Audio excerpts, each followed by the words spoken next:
There we go. Now we're live. I'm excited for tonight's show. We've actually been off for a couple of weeks. Unfortunately, Autumn won't be with us. I guess I should start. Welcome, to those of you who don't know, to the Brothers and Sisters podcast, uh, highlighting the depth, breadth, and variety of Black excellence across the spectrum. You can read our names, but I'm Quasi. Obviously, everybody's been with us for quite some time now. Our guest, the esteemed, the venerable Kevin Jordan. Uh, Kev, why don't you describe yourself for the people for a little bit, as if they don't already know? Dude, I thought you were gonna do the intro, but I'll jump in, man. Yeah, everybody, you know you better than me. No, I come from the world of advertising originally and marketing, and I kind of found my way into Hollywood, where I'm trying to produce a number of shows and get some stuff off the ground and really do some interesting things and tell things from a perspective that we haven't seen that much of, that we started to see, but I'm really going into it. So that's kind of the world I'm in, and that's what I'm trying to do. And I'm happy to be here to talk about it. Dude, I'm ecstatic. We already got a like. I might be the first like. That's solid. You're already winning the people over, man. What? We've got an exciting. We got Kev, who's going to talk to us about. I guess I don't want to put words in your mouth or even miscast you, describe you, if that's even a word that I can use, which I'm going to use. I like it. I like it. Black storytelling, Black writing, Black features. We're definitely going to talk about that. Hopefully I won't take too much of the time with my inane questions, and we actually have another professional. Everybody knows Sean is doing his thing acting. I hope he starts writing more, but he's definitely doing his thing acting. So hopefully he'll be able to guide a lot of that conversation. As I said, Autumn isn't here. We miss her dearly, but she obviously has some work to catch up on, priorities. Speaking of work, Walter, we don't see his face. He's actually in a session right now training a client. Let the people know you're still with us, Walter. I'm here. I ain't going nowhere. And it looked like my client just now fell on the floor. He died. So, I got to revive him real quick. Yeah, well, I certainly hope that works out. That works itself out. Tonight we're going to talk about. We normally have topics that are, what can I say, timely, and there will be a timely topic. It's election night. It's Tuesday, so I'm sure people have things to say about Virginia, Ohio, some of the ballot initiatives. Last I saw, I think Youngkin was winning. I think the Republican was winning, but we won't know until Friday. I mean, as when those votes come in. So it's going to be razor thin. We've got, obviously, Mia and Shawnee on the pod, two dynamic, outstanding, beautiful, influential Black moms. We're going to talk about the rise of the Black mom influencer. So you guys see that marijuana moms are like blowing up, and like they were like, yeah, like marijuana makes us better mothers, and they're like, yeah, there's a bunch of people in prison right now who think that they're better also, let's get them out. So that was interesting. But so we'll talk about the rise of Black mom influence. In fact, one of our first pods was with Shawnee and her organization Mocha Moms. So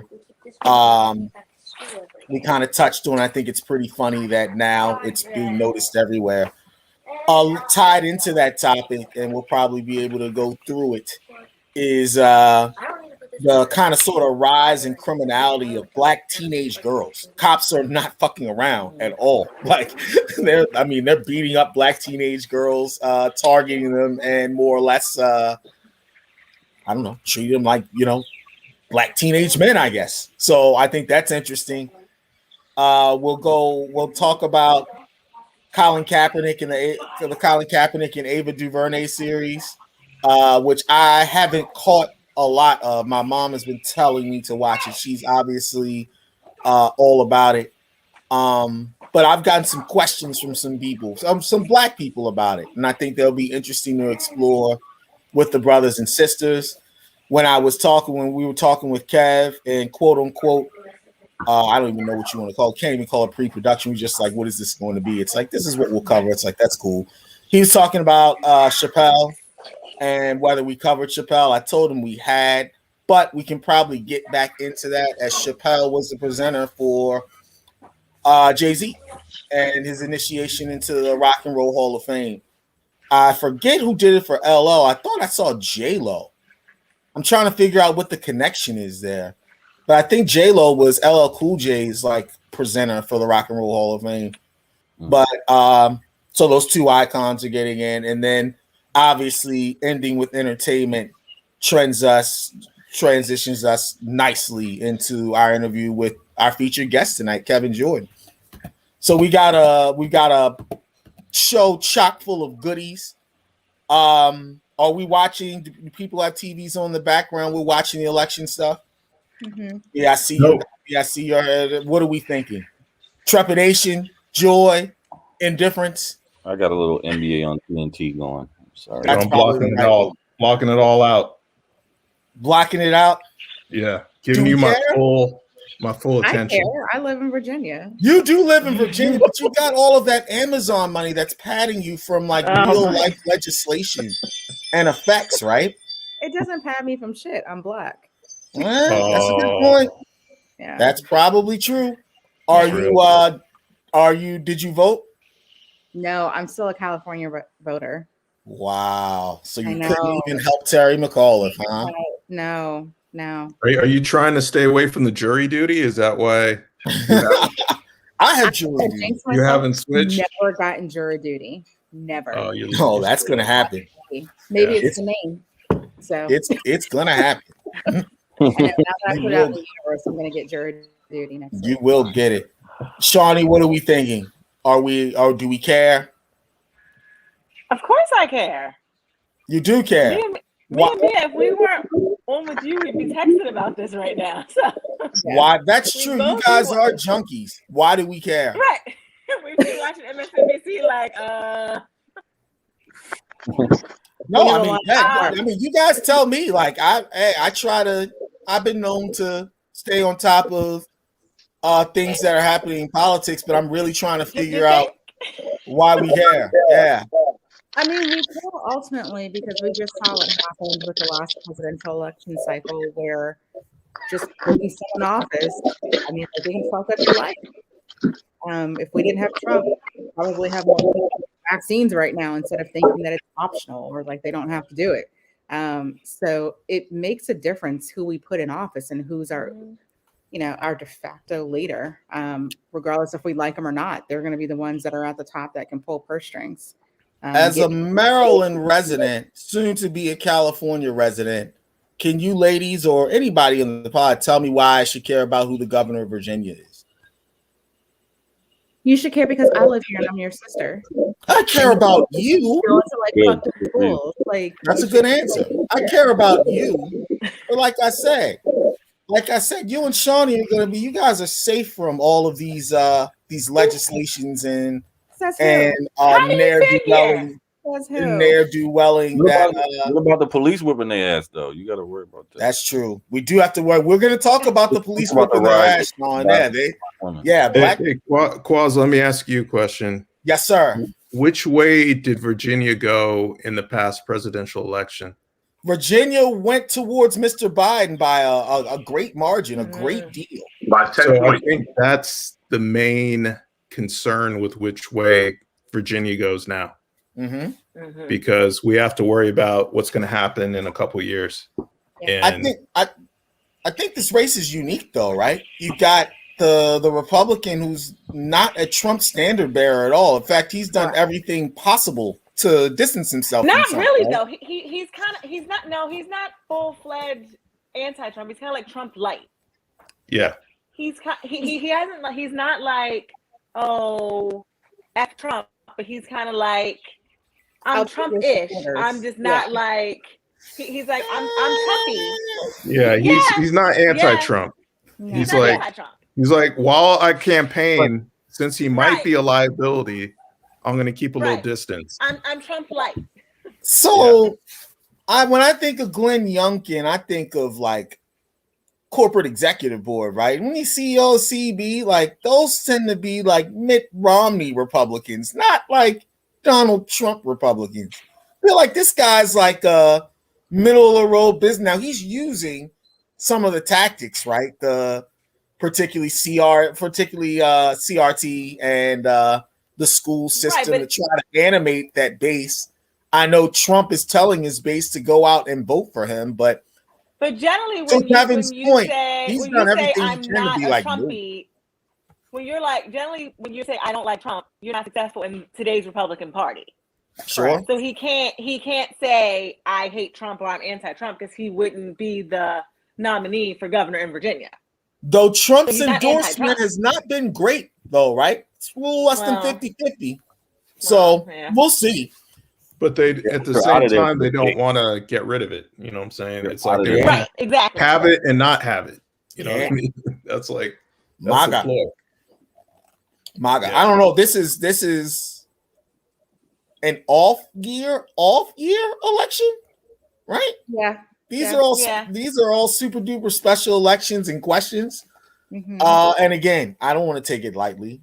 I just don't know if we can extrapolate any patterns of a national electorate based upon these special elections in local districts. This isn't a special election, right? It's a governor election, so it's not a special election. Well, it's a special election because Northam is term limited, right? Yeah. Right. He said he's going to step down. And he was problematic as fuck anyway. Yeah. So here's the thing. The problem is the groupthink behind it. And if Virginia goes, now their argument in other states where there could be a close race is, well, you see what Virginia did. You see what we did in Virginia, and that rallies the base. More so than if he loses convincingly. Well, we just had one in New Mexico, a couple of months ago, and the Democrat won. The Republican dude tried to do the CRT education stuff, but it didn't work. I just think it's when it comes to local elections, I think you got to take them for what they are, like the local electorate. It's tough to extrapolate national patterns. But I think that's what everybody's doing. Everybody's doing that. Like we had the big, recall election in California. Yep. And Gavin Newsom won with a huge number. Yep. Bigger than like a lot of Republicans had assumed, and they're kind of using whatever victories or losses as a model for what should be done going forward because, it's such a unknown what's going to happen, next time around. So, all these elections have a lot more weight on them than I think they would normally. Yeah. So we have the midterms next year, literally a year from tonight. Mm-hmm. You guys are saying the results of these elections are going to have bearing and impact on the midterms next year. Yeah, definitely. Yeah, I think so. Especially strategy, So fair enough. We'll see. We'll see what happens. I mean, Democrats have to get out of their own way. That's like the biggest thing. Sure. It frustrates me to no end to see how Republicans work as a group. You know what I mean? Like it's like they do not fall out of line collectively. They do what Mitch says, they do what Trump said. It's just crazy. And then you see the Democrats are so splintered. It's like we do not do the same thing. And to our detriment, whenever we get in power, the first, couple of years of the Obama administration, it's just we always drop the ball. And it's so frustrating. So you have the power, let's use it. It's funny to hear that. It's funny to hear that because it's somebody who travails, Breitbart and American Thinker and Free Republic and a lot of right-wing websites just to see what things are in. I guess the rank and file Republican, the MAGA Republican, says the exact same thing you said, Kev, about Republicans and Democrats. They think Republicans are splintered and Democrats just follow whatever Nancy Pelosi says. They're always together. I think it's interesting how both sides kind of view the other as super organized and super together while internally both sides are like, yeah, we suck. Right. And they'd be right. Yeah, I think it's more real on the Democratic side because the party is kind of trying to serve two masters, not pissing off the middle while catering to progressive, agendas. So, but the Republicans, they stick together because they don't really have to do shit. They want to conserve the way things are. So it's just like just band together and stick to our guns, and we don't have to do shit necessarily. We want things to remain the way they are, and there's not much going forward as far as they're concerned.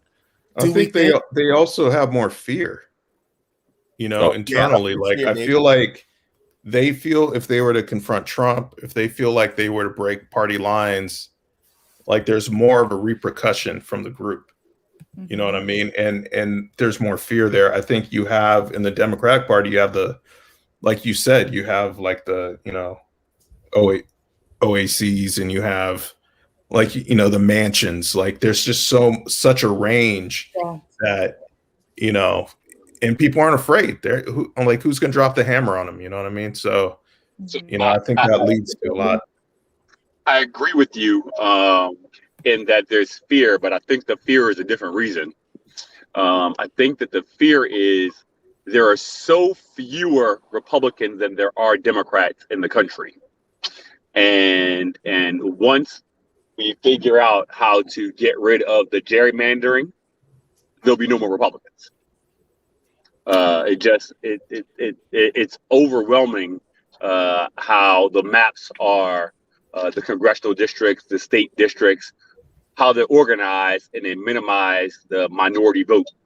I'll tell you that when they did their autopsy was after Obama was elected, they figured out what they did wrong. They just went and attacked all the state houses, and they won every single local election. 80% of them went to Republicans. Yeah, I think that was the number. I think a lot of state houses are Republicans now. 28 to 50 state houses, something like that. Exactly. So that's the big number. How do you have states with that have smaller populations than cities that have equal power? But that's not for another day. But yeah, that's what they're afraid of. They're afraid of it's fewer white folks than minorities for the first time in the country's history, and that's a big deal. You can't underestimate that. That's a big deal. You can't overstate it. But fear nonetheless. Right. You can't get a single member of Congress or the Senate, the House or Senate to say that Trump lost the election. Nope. And they will not 10 in the House, right? None in the Senate. And tell the truth. 10 in the House. To me, that's mind blowing. It's like none of us have the guts to call it as it is. Yeah. You know what I mean? That's what I'm talking about. Like you would not find that in the Democratic Party. We're too, there's just too much diversity and too much diversity of thought and openness to diversity of thought. Yeah. To, just like march that party line into the abyss, So anyway, that's just my thought. I'm sure there's more important things you want to talk about, but no, this is why we started off with this. I think what do we say if Youngkin wins and McAuliffe loses? What does that say about the Biden agenda and the Democratic agenda? I don't think it says anything about the Biden agenda. I think what it says is that, to Walter's point, there's gerrymandering here in Virginia, and I see it right here where I'm at in Northern Virginia, where, I grew up in this area, and I see a lot more Republican representation than I think I've ever seen the entire time that I was growing up. So the demographic is shifting. People are moving into areas that are traditionally blue areas. And so they're starting to have a stronger foothold here, even where we are. So does it make me a little bit nervous or apprehensive that where I thought I was in a safe Amazon bubble, like it doesn't really exist? Probably so. But that's reality. And you just, I don't know, protect yourself and your family and your kids and get away from the craziness. But I don't think it says anything about Biden's agenda. I think it just says the maps are drawn the way that they're drawn, and he didn't win. He brought out the big guns. Biden, Kamala, Obama. They were all out. Yeah. If he loses, we'll see. I don't know. And I don't want to be cavalier about this, but pretty much after 2016, I went from being like ardent supporter to more like neutral observer because I was clearly out of touch with where America as we know it was, because I was like, there's no way we're gonna elect this guy. And then we did. So it's like, okay, I don't know shit. So it's hard for me to get too high. It's like Sean when he gets an award, right? I was like, dude, how are you not excited about this? He's like, I can't get up or down for this shit anymore. Like that's kind of sort of where I am with politics now. Like, if something good happens, great. If it, Democrat wins, that's fantastic. I'm a Democrat. If they don't, oh well. Like that sucks for the local populace. I hope it works out for you. I don't have any kind of national rooting interest because places are so different now, and we are, to Mia's point, we are part of a changing populace now, not only racially and ethnically, but also, demographically, politically. We were talking the other day about populism and how it's kind of sort of infected both parties with, kind of sort of Bernie Sanders on the left and obviously Trump on the right. There's definitely some overlap there. So who's to say what's a real Democrat and what's a real Republican? Marco Rubio is talking about breaking up businesses now and taxing like CEOs. I'm like, I've heard that before, like on the left side. So it's very interesting where we are. He's just trying to get reelected. Yeah. What was that? I said he's just trying to get reelected. Well, it's not just him, right? It's him, it's Hawley, it's Ted Cruz. They're all going post-Trump like this super populist path. JD Vance in Ohio. We'll see if that, as a matter of fact, that's one of the races that I'm interested in also. I think that's tonight. The special election in Ohio. That guy JD Vance was, you guys, I'm sure we've all seen I haven't seen it because I don't watch that bullshit, but the Hillbilly Elegy, yeah. He wrote the book. He's Yale, venture capitalist tech bro. Now all of a sudden he's like a salt of the earth populist who wants to take down big business. And I'm like, you made that change in 9 months, boss. He went from anti-Trump to pro-Trump now. Yeah, that is craven political opportunism, but we'll see what happens, right? Dude, man, I think I have the opposite perspective from where you're coming from. Uh-huh. It's like, you could kind of be like, hey, there's, extreme views on both sides. There's populism on both sides. And that's kind of like the line we were told around the Hillary Trump election. It's just I think having seen and experienced the Trump administration and what it meant and what it did and what it's still doing, the line has been drawn. You know what I mean? This is no joke. This is a fight. This is a fight for the future. This is a fight for Black people in America, people of color in America. This is no joke. The stakes are high. So there's no way to kind of kick back and be like, oh, that happens there locally. It's every little piece matters. I can't absorb it all personally just because I can't watch all of it just because it'll stress me the hell out. But it's we can't go back. Was it the cruelty of the Trump administration that was particular? Because legislatively, they didn't do a lot. Well, they tried.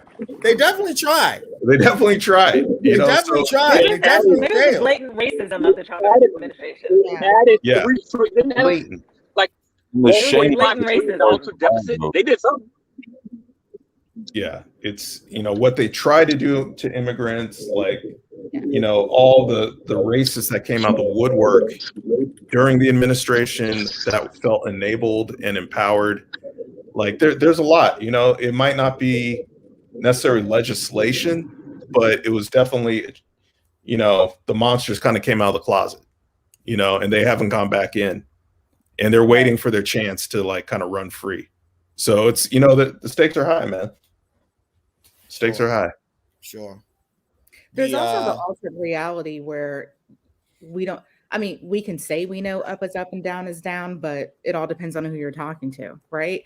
So you can't really put the crazy back in the bottle. And that's kind of the part that, as a parent and as a person of color, it's like, how do you reconcile and move forward when you're raising a kid, right? So that you can give them a good moral compass, especially if they're going to be socializing with people that are going to be in households where they believe that rhetoric.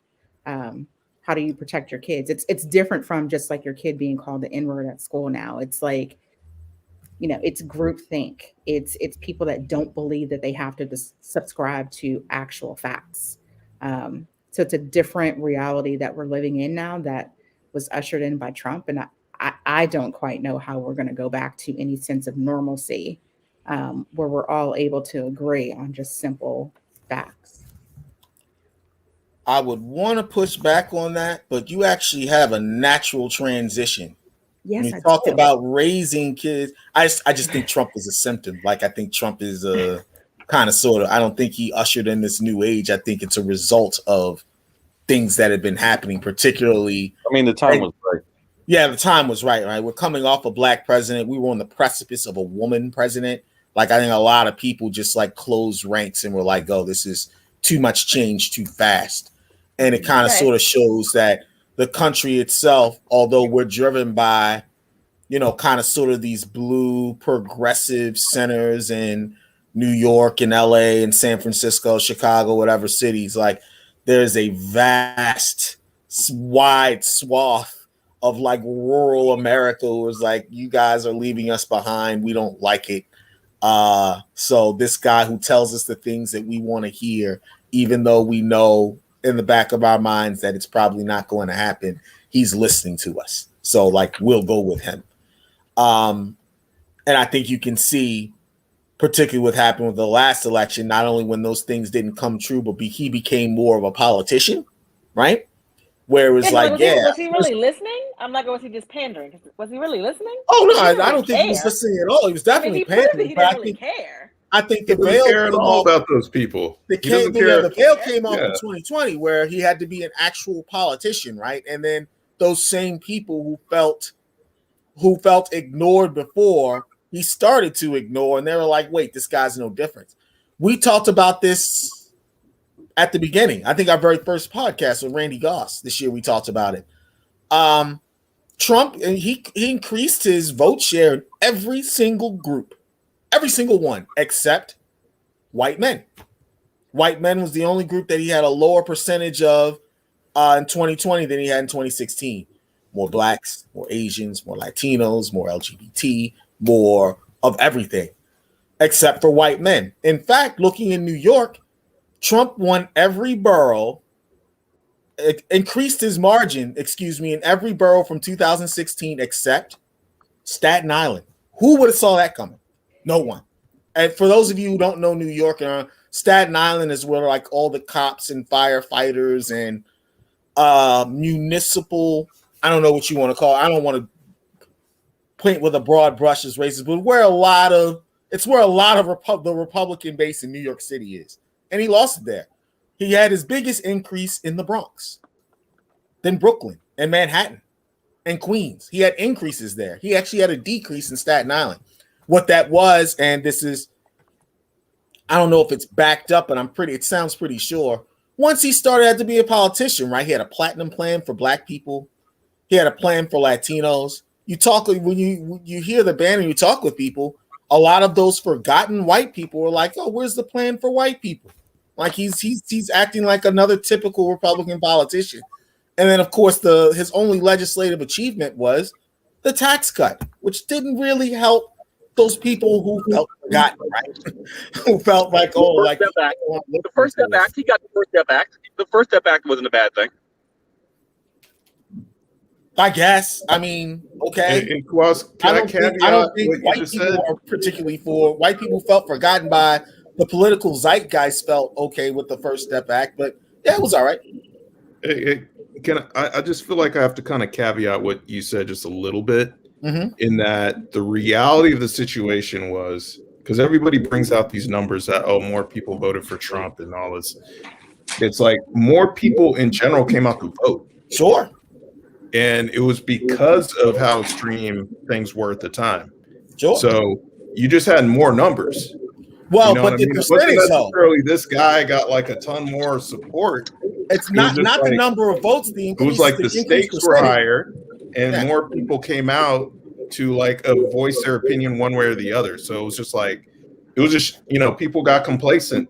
Before they're like, someone else will vote. Yeah. You know what I mean? So it meant a lot more there, and there was a lot more, on the table. So I think that's a part of it. So, sure. Just personally. The fact that he increased his percentage in those minority groups, I think, is fascinating. The only group he did not increase his percentages were white men.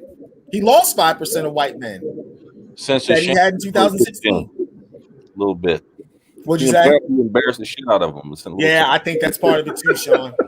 Like you said, a lot of the quiet parts out loud, and it's like, no. You know what he did too, which screwed him up?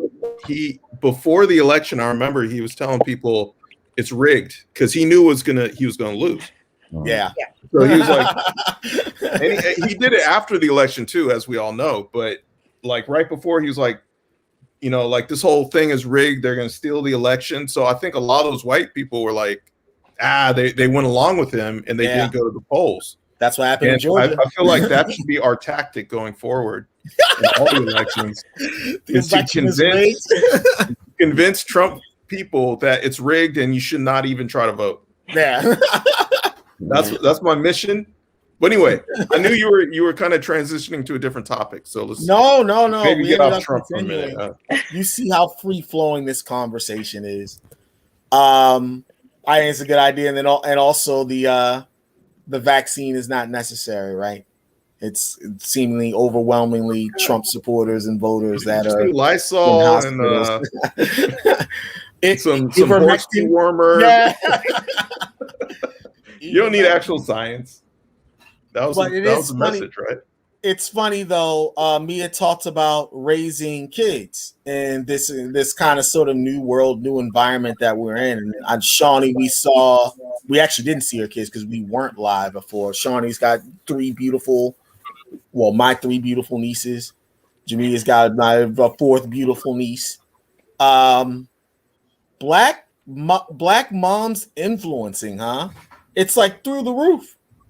Like you guys have suburban white women listening to you on parenting.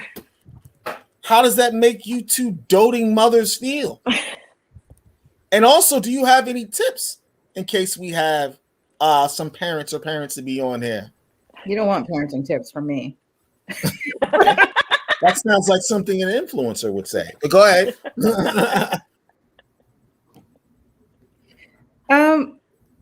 I think it's great that we have women of color that are able to give influence and help break stereotypes or the idea of what traditional motherhood looks like. I won't speak for Shawnee, but I know for myself, motherhood didn't look like what I thought it was going to look like, and it wasn't what I expected it to be. So seeing other examples of how you can parent, how you can mother, and then still be your most true, authentic self. I felt like growing up, we had the Cosby Show and everyone wanted to be Claire Huxtable, but that's not a reality for everyone. So it's nice to see this Amen, sister. segment of moms that are out here doing non-traditional things and then getting other people to sign on board and say, try parenting this way. And it's not just the way that our moms raised us. I think it's great. And I also like the idea of being able to look at social media and see myself, see people that look like me, see people that live the way that I live, so that I don't feel like I'm an anomaly or like I'm the only one here, because often that's how it feels when you are a suburban mom and you're Black. You look around and you are the only person that lives this lifestyle, and people don't know how you live this lifestyle. And so they ask you dumb questions like, what sports team does your husband play for? He doesn't. He has a job. Well, and let's be honest. Let's be honest too. Black women influencers are on the rise because we didn't have a lane. Like when we were looking for mommy advice or parenting tips, there were no resources for us. So we had to it had to kind of like build our own lane because the resources weren't for us. Like when we were going for information, it was kind of like shunned when, like, I think I was reading an article where a woman was saying, you know, she had an autistic child and she was looking for information about how, you know, how does she deal with, like, address that with her family, like, you know, because sometimes African American families can have some stereotypical reactions to this, can have some stigma to certain illnesses or ailments that your child may experience. And she was kind of like looking for advice about how to deal with that. And they were kind of like, what do you mean? It's just, and I think she was looking on like a, you know, she was in a predominantly Caucasian group and she was looking for feedback or advice and she just wasn't getting it. They were like, what do you mean? It's not that big of a deal. So she kind of like, you know, carve out her own niche to figure out her own way. And so, you know, kind of take off from there, like other, being the resource that we could, being the resource that we needed for ourselves type thing. Mm-hmm. Shawnee, I agree with Go Mia. ahead. Like, Go ahead. no, I agree with Mia. Motherhood is one of the hardest jobs I've ever had. Love it, wouldn't trade it for the world, but it's hard. And I think, also like Mia said, it's not what you see when you grow up on TV, where everything's like the picture perfect life, and it's like, you know, when X happens, you do Y. Like, there is no book. A lot of things you got to figure out on your own and on the fly as you go. And so, like, I think it's cool that you can have a resource of other moms you can go and look for and be like, oh, okay, you know, I can do this, or this is possible, or oh, okay, she has this resource that I can know, you know, X is possible, or I can do this, or this resource is out there for me, or, you know. Mm-hmm. And I think it's beneficial also with the new rise that we're seeing with not just Black influencers, but just people of color in general, because you get the cultural reference and still have an idea of how you can parent and how you can model it so that it works for you.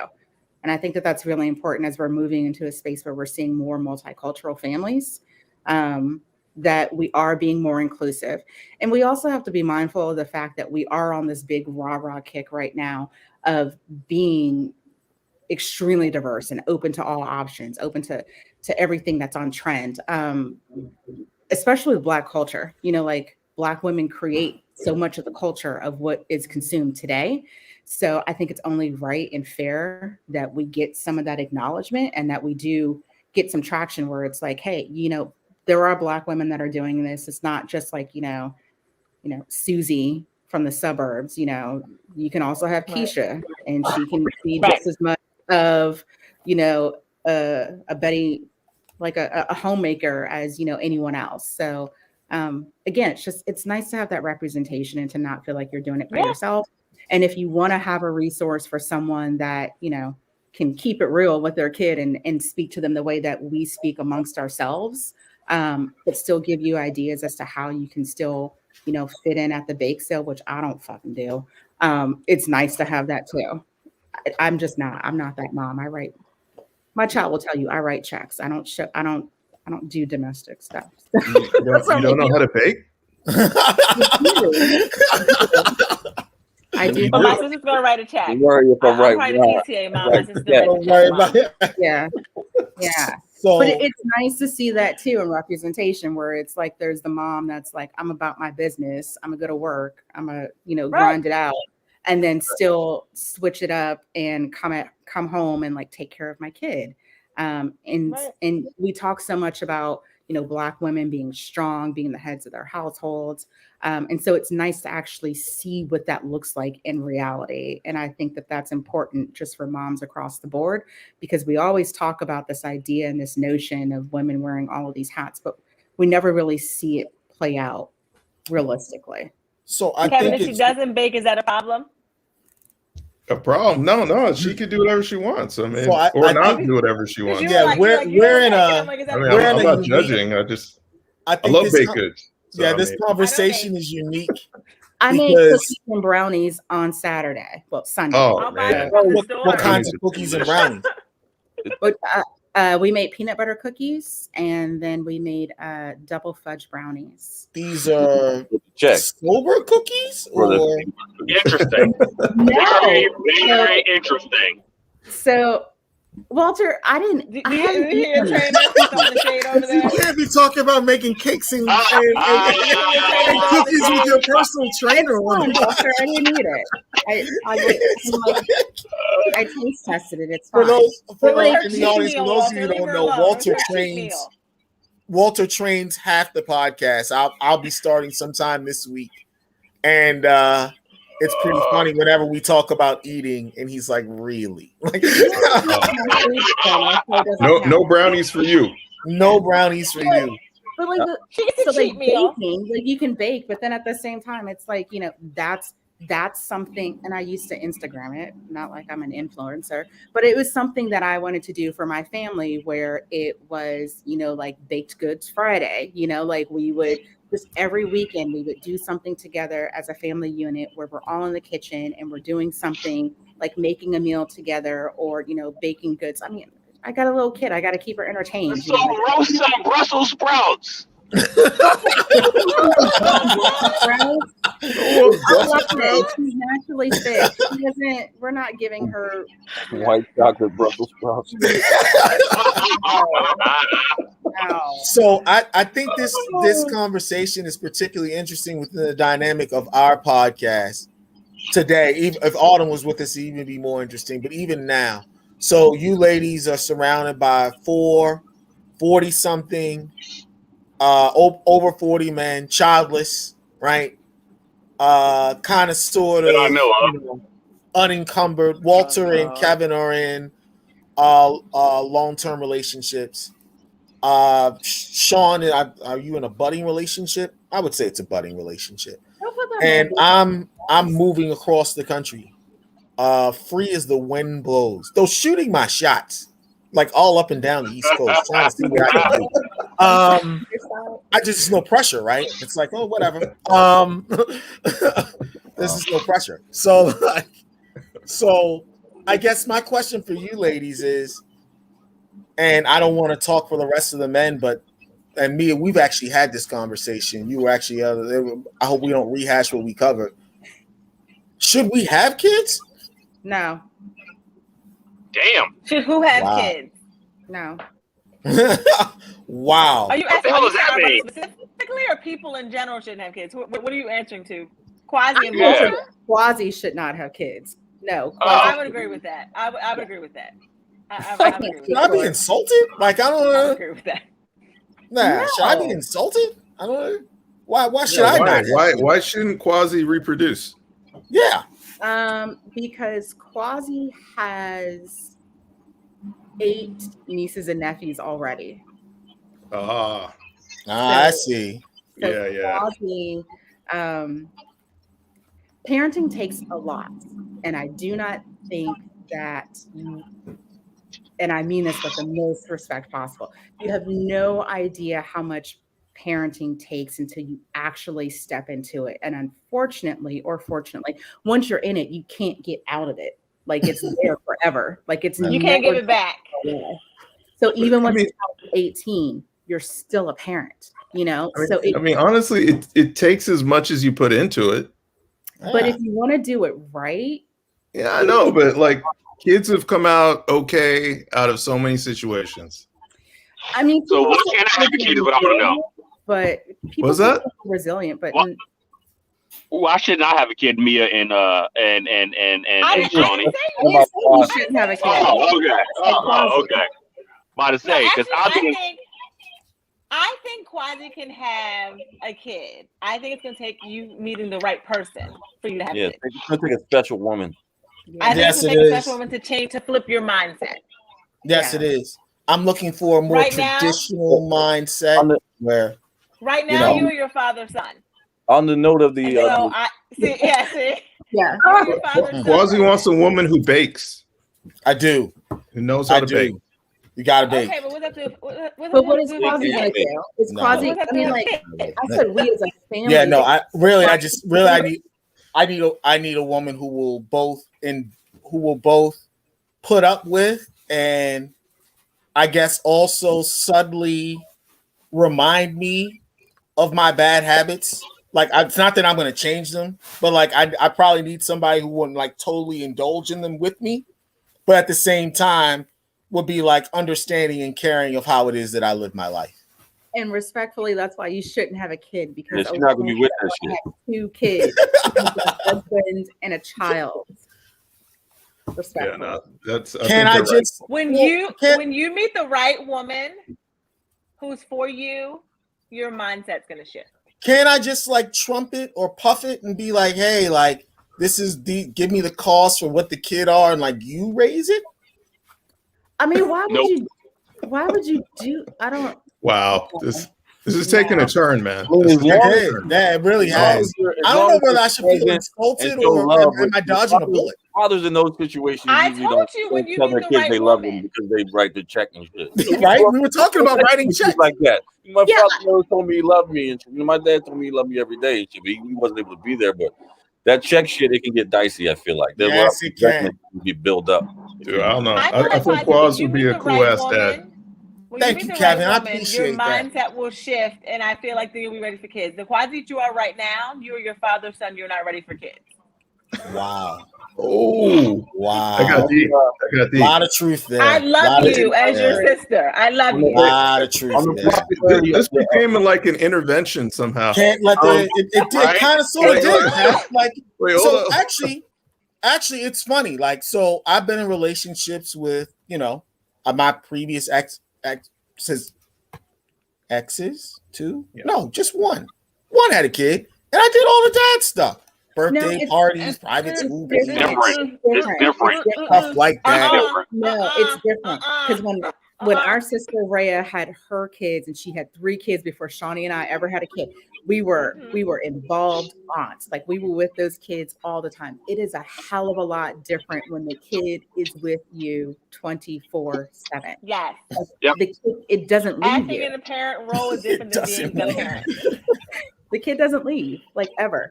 And the kid, just nature tells the kid, like, you're the parent, right? So when the kid latches on to you, like the kid is latching on to you for life, for sustenance, for everything. So it's like, if you can't respond back to that, no. Sounds like a lot. Quasi, like, I want It to is. watch games It'll and be like, fine. Wow. Hey Quaz, I took away something different from that Yeah. story. Uh-huh. I mean, just to break away from whether Quasi's worthy to be a parent. Yeah. He's worthy. It's He that- just shouldn't have a child. He's worthy. I just think he's not ready. No, wait, hold up. Yeah, he's not ready. We all know that.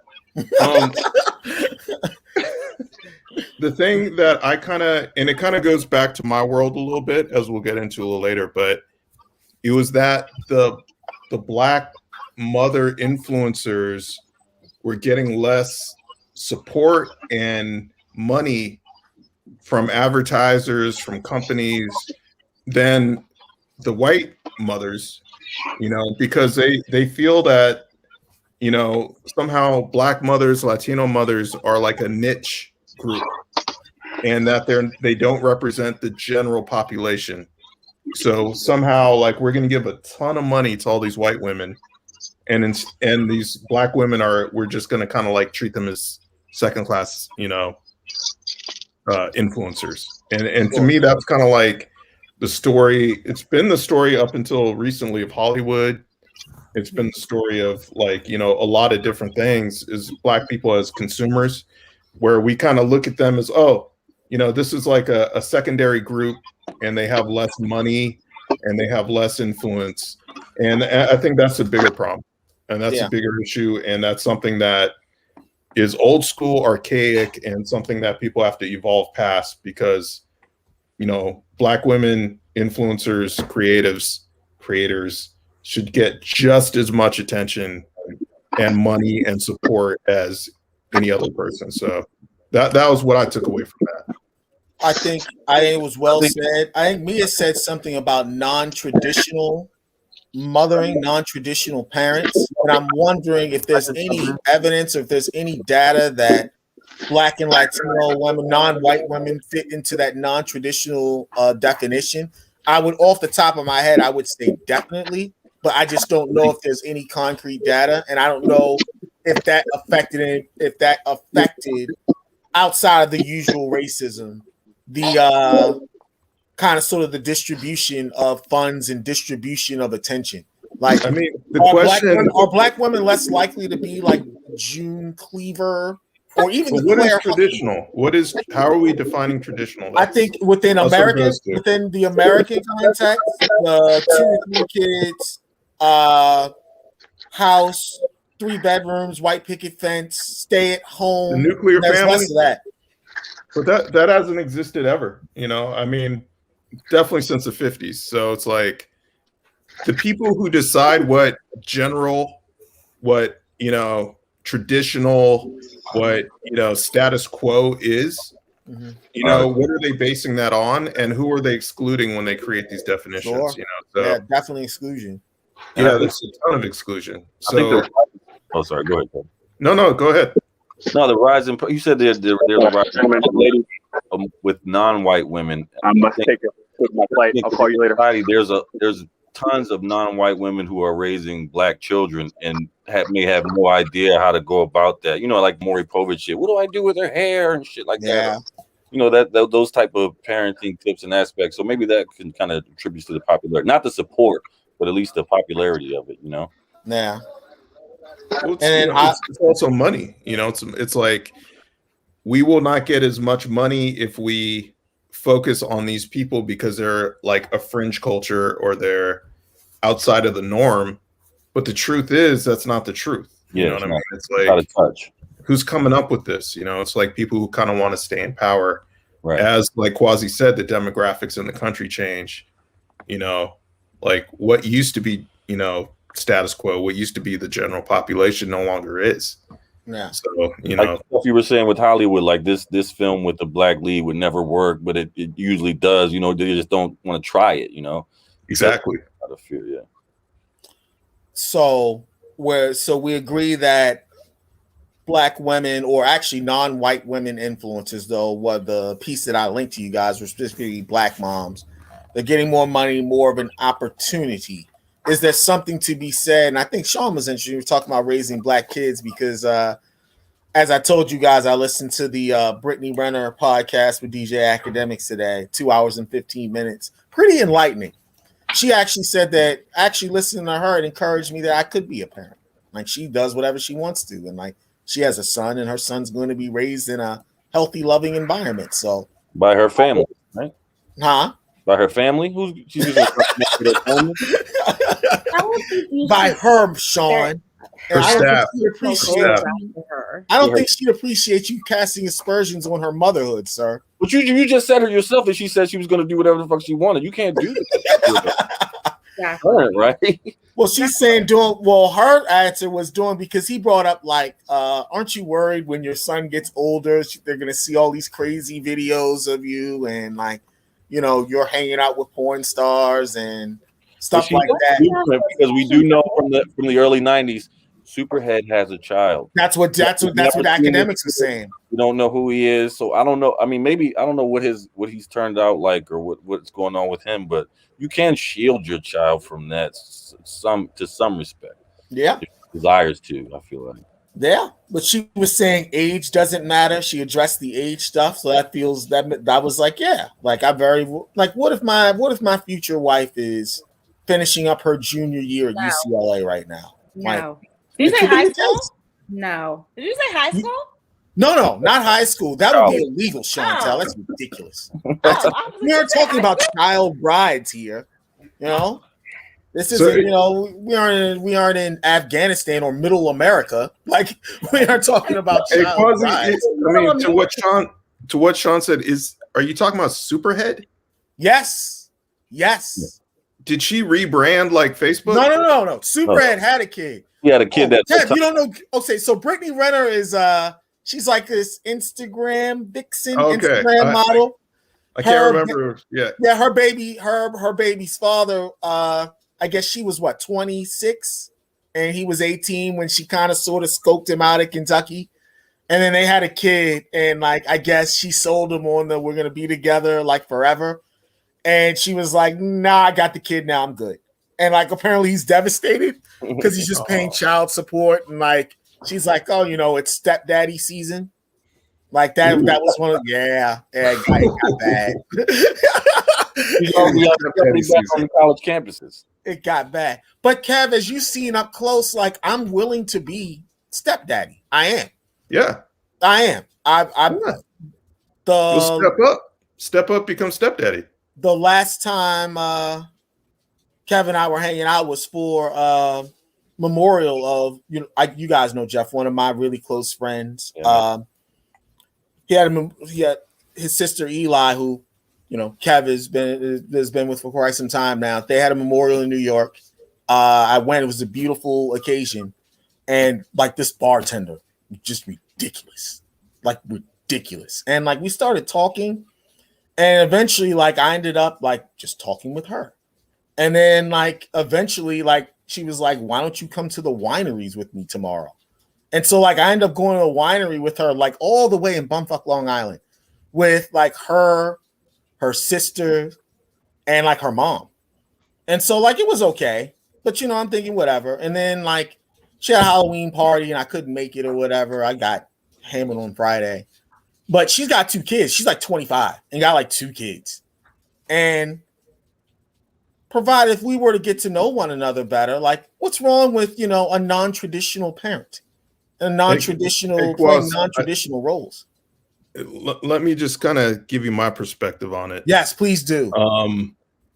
So there was, a bartender that we hired for the party, the memorial service. And I look over and Quasi has literally pulled up a chair to sit and talk to these 2 young bartenders. Like he just positioned himself there. And I was like, oh man, this is not going to go well. Like, is he like, invading their, like, what's going on here? You know what I mean? And then I was a little worried for them, to be honest. And then, and you just had like posted there. And then of course I looked at the bartender, very attractive young lady. And I was like, okay, so, I find out that she actually likes Quasi. She thinks he's got, he entertained her through the evening. And she seemed like a really nice girl. She's like got her own business. Yeah. Turns out as she gets deeper into it, that she actually has a couple kids. Yeah. She's in her 20s. 25. 2 Very kids, attractive girl. boys. We talked about not a young acting 20-something. Yeah. Like a very kind of mature. And I was like, Quaz, you got to make this happen. Yeah. You got to make this happen. And you had my full support. And you actually went all the way out to Long Island, like you said. Yeah. Put in the time. Yeah. And, I fully supported it. And I thought you could be that dude. I could be that dude. You could be that dude for those kids, for that young lady. Where those kids' father failed, like I could come in and fill in the gap. You could step right in, man. Step right in. I could. So, but that was my perspective on it. And, I'm moving, so we'll see. And Quaz was pouring on the charm, so I was trying to. Like you said, I appreciate she had her own business. Like she's very mature for like 20 years. Yeah, but I think that's where I'm going to end up being. Like I look at my sister's faces, like just scorn and disapproval, and I just don't. I don't know why, Kevin. I don't know why. I just don't know why they're laughing because they know it's just scorn and disapproval. I don't think we are. Yeah, they just want you in that uncle role, man. Yeah. Like they don't want you to break out of that. For sure. You get fewer gifts for Christmas. You get, it's like. Well, no, they're locking you down. We don't want to be the type of dad that he is uncle. That's not what we'd want. That's not what we'd want. Yeah, no, totally different roles. Yeah, no, they're my nieces. They love Walter, Kevin, Sean. They love Walter. Walter's always around. He's like giving them gifts. Like I'm not quite as available. Oh man, yeah, it's tough. So we're coming up actually on your interview. What did we skip? Before you go on your thing, you say what do you think we're scorned in judgment? I don't think that neither Mia or myself come from the place of judgment for you. I think you like it, we love it. I think that should you meet someone that legitimately makes you happy, whether she has kids or not, go for it. Yes. I'm liking this. I think that there is a lot to being a parent. Oh God. Now here we go. Why would I not be able to handle that? Or why? I don't understand. In conversations that we've had, yes, in the past, yes, when the role of parenting comes up, your expectation of parenting is what is it? A couple of days a week? It probably even be less than that at this point, because I'm kind of sort of like on an upward professional trajectory now. So I really want to be able to find a woman who will be like, yeah, like I can hold this down. So I'm seeing it up close. Like Karad is like my brother, for the audience, is like super dad. Like he's changing diapers, like, you know, he's caulking around the house. Like he's doing stuff that like my grandfather would do, stuff like that. I'm not there. Because when you're having, I'm not there. My husband and I, we had kids together. Yeah, we're a partnership. Yeah. Me and that, they're partnership with Sure. their kids. Sure. So when Sean, you want to have kids? Yeah, I'm gonna have some kids. Do you have any idea when? Everything's working, man. I don't know. We'll figure it out in the next few years. The next couple of years. Sean is like, I'm not in this conversation. I just always figured you could like Chuck Waygannon, right? Like we used to make fun of Charles Waygannon, and be like, "Oh, your dad is so old." And now I think like that guy had the right idea, man. Like much younger wife, just have her like take care of the kids, make sure everybody's provided for. You should say stuff show up whenever you can. That man died. Chauvinist. I'm sorry. That sounds chauvinist, right? Why is that chauvinist? Why is that I chauvinist? think this young woman, if she's gonna take care of the kids, that's just like is that the woman's role to take care of the kids? No, not at all. It would be that because that's what that sounds that's like. That's what I would like. Yes, that's what I would like. Chauvinist. Why is that chauvinist? I don't understand. Because she has more to offer. Oh gosh. But what if she just wants to take care of kids? You can't. Okay, so we'll make it quick. You can't. Yeah, because we gotta get Kev's interview in. You can't pursue a younger woman with the intention of having kids, and then it's her sole responsibility to take care of the kids. Even when Nat was working and I was a stay-at-home mom and I took care of Cecilia, best believe he still understood that at the end of his day job, he still had to come home and be a parent. Like, yeah, there were rides, and there was an age difference there too. So it's not like just you get like some young chick and then like she'll have the kid and she'll take care of the kid. Like to Shawnee's point, it's a 50-50 partnership. Depending on the woman. I think that depends upon the woman. A progressive woman is not going to like. I love this. I love this conversation. Even if she agrees to it initially, I feel like that eventually could bring out some resentment, quasi, and you'll be having the kid dropped off at the door. You're like, "Oh, I got shit to do. I don't give a fuck. This is your kid." You know what I mean? I think it could bring a lot of that. Even if she agrees to it initially, I don't know how stable it is. But that's why you do this when you're financially stable, right? You get a nanny, you get all sorts of but that's your leverage over her. You like, look, I'm gonna cut off the faucet, or I take care of it. I'm gonna cut your water off. In this relationship? But how accessible are most fathers? That's what I want to know, guys. Yeah, that's what I want to know. I mean, come on now. Right? Take you to the game, right? If they show up at your little league game, that's going to make your entire decade. Yeah, yeah. It's a lower threshold. It's a lower threshold than mom. You know exactly. what I mean? But shouldn't we be working to change that instead of just sitting in a space where that's acceptable? Shouldn't we be better? This is where I always have that. But you can't force people. I don't know. I think kids have actually, in my opinion, and I'm not a parent. I was a kid. Like kids have a lower, if you lower their expectations, they'll be great. You know what I mean? Like, so that's if you set the standards so high. Yeah. Well, so going back to the Black Mom Instagrammers, that's the whole purpose. Why sit in a space that says that you can be mediocre as fuck and not do better? Like, why just sit in that? Define mediocre. Instead of being better. Wait, Chantal, wait, what did you say? Little game. That's mediocre. Well, according to my brother's logic, though, which you're condoning, Kevin? Just so I'm clear. Well, I didn't hear all of his You points. don't want to, when it comes to these ladies, Kevin, you don't want to be. I don't know if I want to co-sign. Yeah, you don't want to I don't know You about co-signed my that. brother point. Don't Sean jump in was like, the you're wrong, but you know. You don't want to co-sign my points with these. No, two. I don't want to co-sign. I'm not Yeah, co-signing. they're not gonna. Yeah, they're not gonna like that. I'm not signing that. But what I'm saying is, there are plenty of women who just want to take care of kids. Like if I find one of those, like no, there are not. No, really, no, really, no.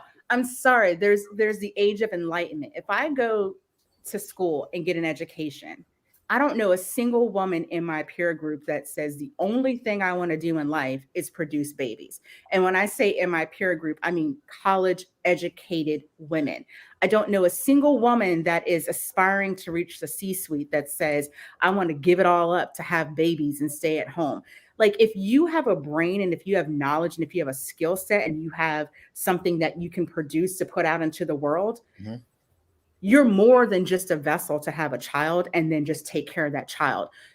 Your expectation is that if you are having a child with a person that you're in a relationship with, that person is involved and engaged in the life of a child that you have decided to bring into this world together. The only time that is not acceptable is if y'all are not together and y'all happen to have a child and then you agree that you're going to do shit separately. Otherwise, I don't know a single progressive woman that is on board with this. I'm just going to stay home and pop out babies while. I don't need babies. I'd be cool with one. Right? I don't need a bunch of kids. Baby singular. Baby singular. I have one baby that you drop in as a parent, and the woman does all the work. And you just drop. So what are we talking about dropping in? Well, how are we defining that? Because hopefully we'd be in the same household, like right. You know, but I mean, hey, Quaz, you got to invite me back, man. I want to come back. Everybody says it, on a future show. Everybody I love this group of people. We're addressing the real issues man. here. We're addressing the real issues on the brothers and sisters. You don't need a progressive woman. You just want somebody who just wants to get pregnant. I mean, I'm sure they exist. Maybe they don't have children yet. There you go. Bingo. Yeah, bingo. And then also, Sean, it sounds like they're also talking about what would be deemed plan B for me, which is like a woman my age or possibly older, like angling for, which we've talked about, Shawnee and Mia, that's like aiming for like the moon professionally, which I'm okay with because I'm definitely down to support and fall back. Like, let's make this about you.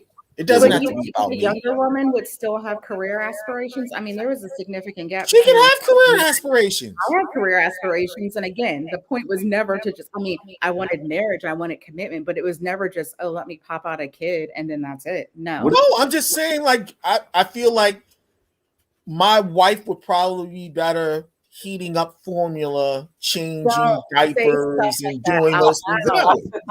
That's real tough, man. What I'm saying is, I love you, but you sound such you're a male chauvinist right now. Stop. Stop.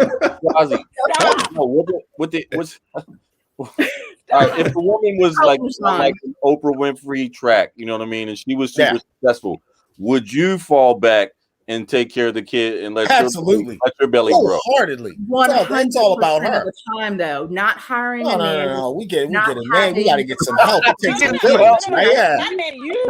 get nanny. Like, no, you are the nanny. Trying to involve my mom, her parents. Quaz, I know you want to get to Colin Kaepernick before me, but this is my thought leaving this conversation. I feel like the question is, how much attention does a kid need? Yeah. How much supervision does a kid need? Because I feel like I feel like over the past couple generations, like there's been more of a focus that kids need these helicopter parents. Yeah. And they need so much input from the parents. And I feel like for kids to truly kind of like form their own personality and their own imagination, they really need to kind of have time on their own. And for you to say, hey, Quaz needs to be such a part of this kid's life, I feel like kids actually need less than they're getting from parents right now. And you call it mediocrity. I call it giving them space. And kids these days don't have space.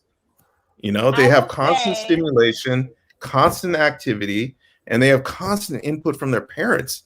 Like, at what point do they form themselves? And that's just me. And and it's just what I see generation to generation. And I kind of see the effects of young people who grew up like that, who've like worked for me. And they just need this thing that, like, it's like, I'm not your parent. Like, you know what I mean? Like get your own personality and your own identity. And it's like, I feel like we're robbing kids of that. And I think what Oz is describing is more in line with what I'm talking about. Yeah. I don't Go ahead, ladies, because then we got to get to Captain and Kevin's interview. Yeah, I don't think anybody's saying being a helicopter parent. I don't think that's what Mia or myself were Neither one describing. of us are helicopter parents. Yeah. Correct. Neither one of us are helicopter parents. I will say that your perception of parenting changes once you actually become a parent. And I'd say what you think parenting is versus the reality of what parenting actually is changes when you experience it for yourself. I would say my kids have lots of opportunity to be themselves and explore who they are, and neither my husband or myself are helicopter parents, but I would say that parenting is a full contact sport. Like, you cannot let your kids just be themselves all the time unsupervised. That's not what parenting is either. Why not? And I think it because there's I grew up in a generation where it was like they just let us go out. Yeah, that's what my mom tells us. Until we got called in the house. I grew up in that same generation, and the world is not the same as it was when we grew up. It's not the same. No, it's different. It's not but was it wrong? I'm not saying it's wrong, but I'm saying it worked for us because the times were different. We're raising our kids in different times than what we grew up in, so therefore you can't do the same things. Correct. But you obviously turned out okay. I did, but I'm not. My kids aren't growing up in the time that I grew up in, and there are also things that happen that I experienced in my childhood that I don't want for my kids. Correct. So when you know better, you do better. What's different now? Yeah, that's what I want to know. What's so different now? And then, ladies, you guys will have the last word. I just want to say, I said his name. Shout out Charles Wade. I didn't mean to be so controversial. Shout out to private school, elite privilege, whatever. Like, there were so many parents, and this was obviously the 80s and 90s, where it was like the mom, the dad, like, was much older, like, you know, probably suffice for, like, present. You know, what do you need financially? Like, I'll take care of that. Otherwise, like, I'm at the office, I'm working. Like, let me know, like, what's going on. And, like, kids turned out okay. I mean, they're our age, they're men now, like, all boys school. Like, why? What's wrong with that model? Well, you know, and I had the opportunity. I went to all girls school with a similar situation. Same thing, right? So I mean, that doesn't mean that's what's what I wrong with that model. That isn't that's what I want for my kids, though. The my model husband it doesn't work the same anymore. If you have an entire generation that you spend pumping words of affirmation into young women, saying you can be whatever it is that you want to be. But you're saying one of those things they don't want to be is a stay-at-home mom and wife? Yeah, they want there to be balance for them to be able to be a stay-at-home parent or a working mom, but not for that to be their sole identity. My identity is not that I am someone's mother. I don't care how they identify. I do whatever. Like, I would just like the majority. There's no shame. There's no shame in being the sole nurturer of kids. You know, I mean, that's like a big job. That's a career. It was a big job. It was a career. I took 5 years out of working a professional career to be a stay-at-home mom. 100%. And there are many things that, respectfully, males do not have to encounter when you re-enter a work field when you've taken time off. The way that we even look at males being able to take paternity leave, the way that there's a romanticized idea and image and vision of men that babysit their kids when women raise their kids. It's definitely double standard. I don't disagree with that. Double standards that are going on out there where women are saying, I am more than just having a child and having that be 100% my responsibility. Again, you don't get to a certain point of enlightenment without understanding that your mindset has to evolve. And I don't want to speak for anyone or put words in anyone's mouths, but the thought process of having just some young girl or some woman that is responsible for the kids, it's an antiquated way of thinking.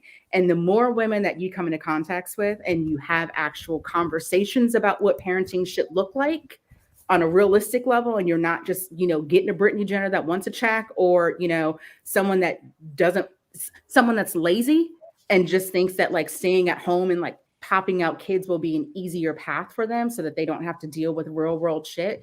The world is different, and the way that our parents parented us no longer exists anymore. You can't just let your kid go outside and walk down the street to 7-Eleven and be gone for 3 hours. You want to know why? Because the cops show up, and then the cops say that you're negligent, and then you have to go to parenting classes, or like you get reprimanded for that. So that world doesn't exist anymore. You send them to the store for now shit. Yeah, I grew up in a 7-Eleven.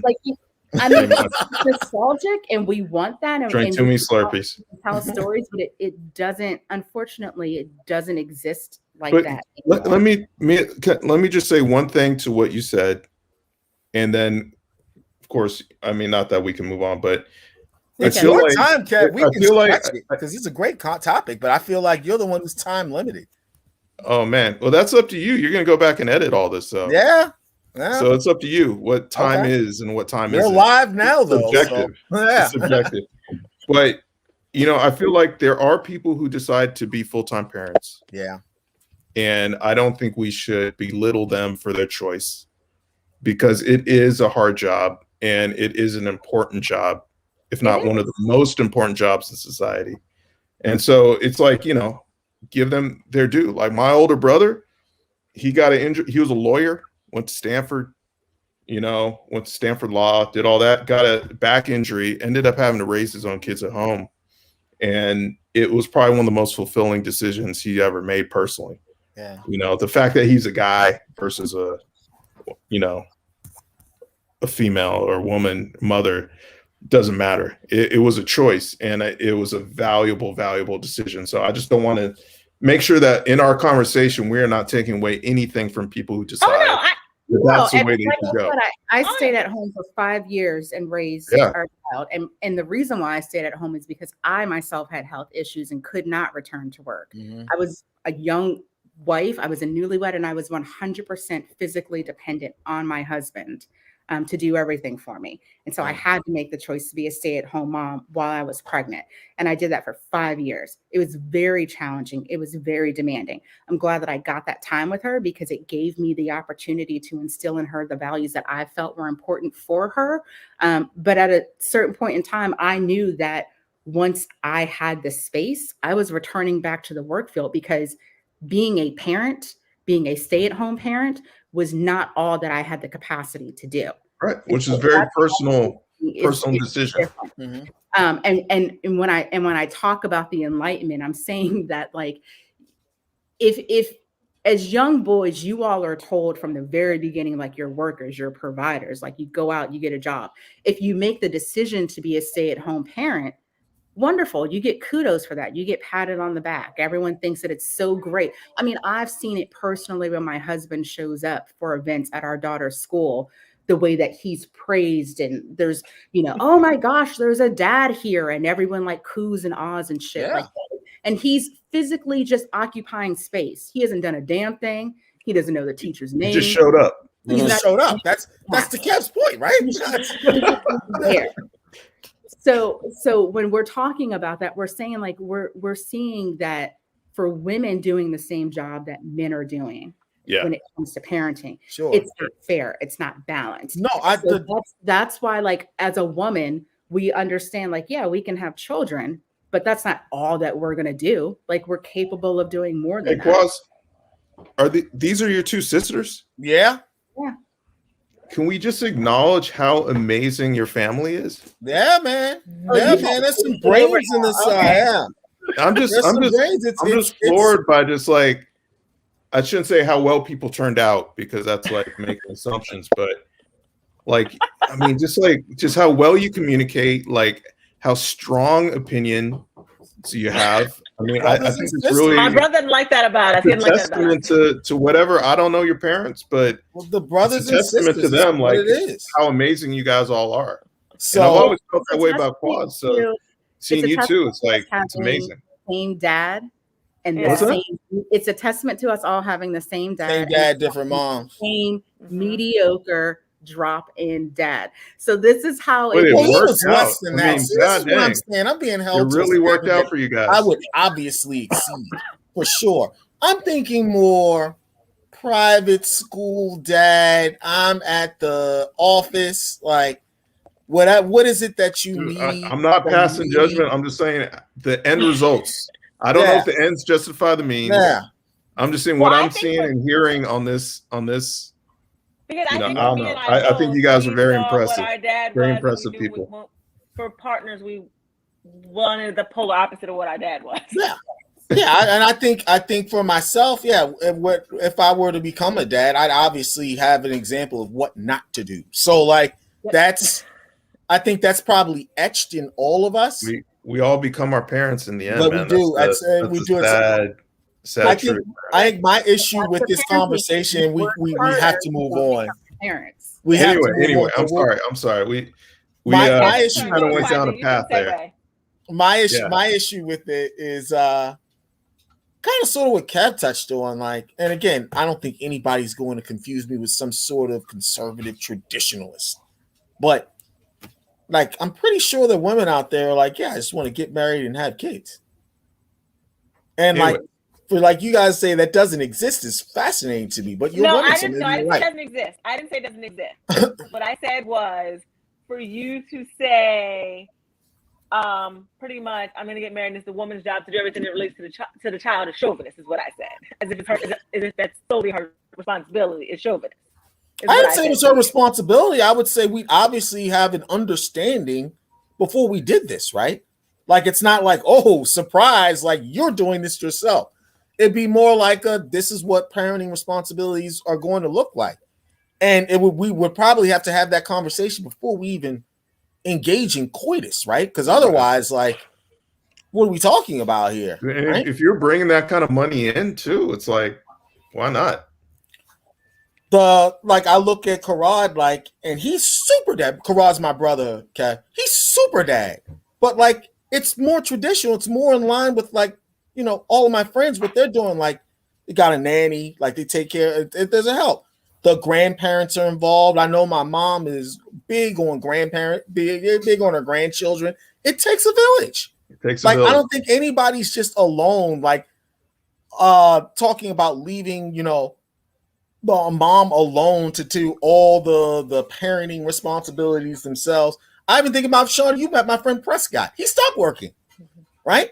His wife, to your point, Mia, was career minded. Like, they're both in finance, both big wigs. They did the calculations, and they're like, oh, like, with what it costs for childcare in New York, it'd be much cheaper if one of us just like didn't raise the kid, right? Didn't work, right, and just stayed at home. And so she made more money. So he was like, yeah, I'll stop. And then, like, once he did that, like, his parents then moved to New York to like help raise the kid or whatever. And like, her parents were already there. So it and we talked about this as a matter of fact, the last time we were together, like, it, to the point where, like, you know, during the days, Kev, like, kind of sort of has it figured out. Like, it's he's got both sets of grandparents and nanny, and he's like, oh, I'm just gonna Dude, as long as there's love and attention, like, it's hard to judge. You know, I mean, I feel like I personally have seen extremes where there isn't love within a family, sure, or what we call a family, and it's more detrimental than someone who just pops in and gives like themselves fully every now and then. So it's not something that's really hard. It's not easy to define like what's going to be beneficial or not in the long run. We've all survived probably through dysfunctional childhoods, but we figured it out. So, you know, who knows what the right recipe is. I don't think there is a right recipe. And for all those influencing moms out there, like, I don't believe any of them know. I think people just try to figure it out as they go along. Yeah, there's no book. There's no, definitely no book. Yeah. You definitely. I've yeah, heard you and guys some say things that. work and some things don't. I tell my kids You all know? the time, there is no parenting book. We all figure it Yeah. out as we go along. Sometimes Yeah. you mess up and you fix it the next time. So And this I totally agree with that. it actually 100%. is a natural transition because a lot of the impetus for I guess Colin Kaepernick everybody should know who he is, especially if you're watching the Brothers and Sisters. His transition was his impetus for what he's going through was his childhood, right? His upbringing and like having to rectify with that. He was raised by white parents. He's biracial, adopted by white parents, and kind of sort of wedged into, that kind of upbringing. There's that picture where it's like his whole family, they're all white, dressed the same, and like he's dressed like they are, but like clearly not white. And so like it when we talk about upbringing, when we talk about parenting, and like you said, his parents loved him, they tried their best or whatever, but it was what it was.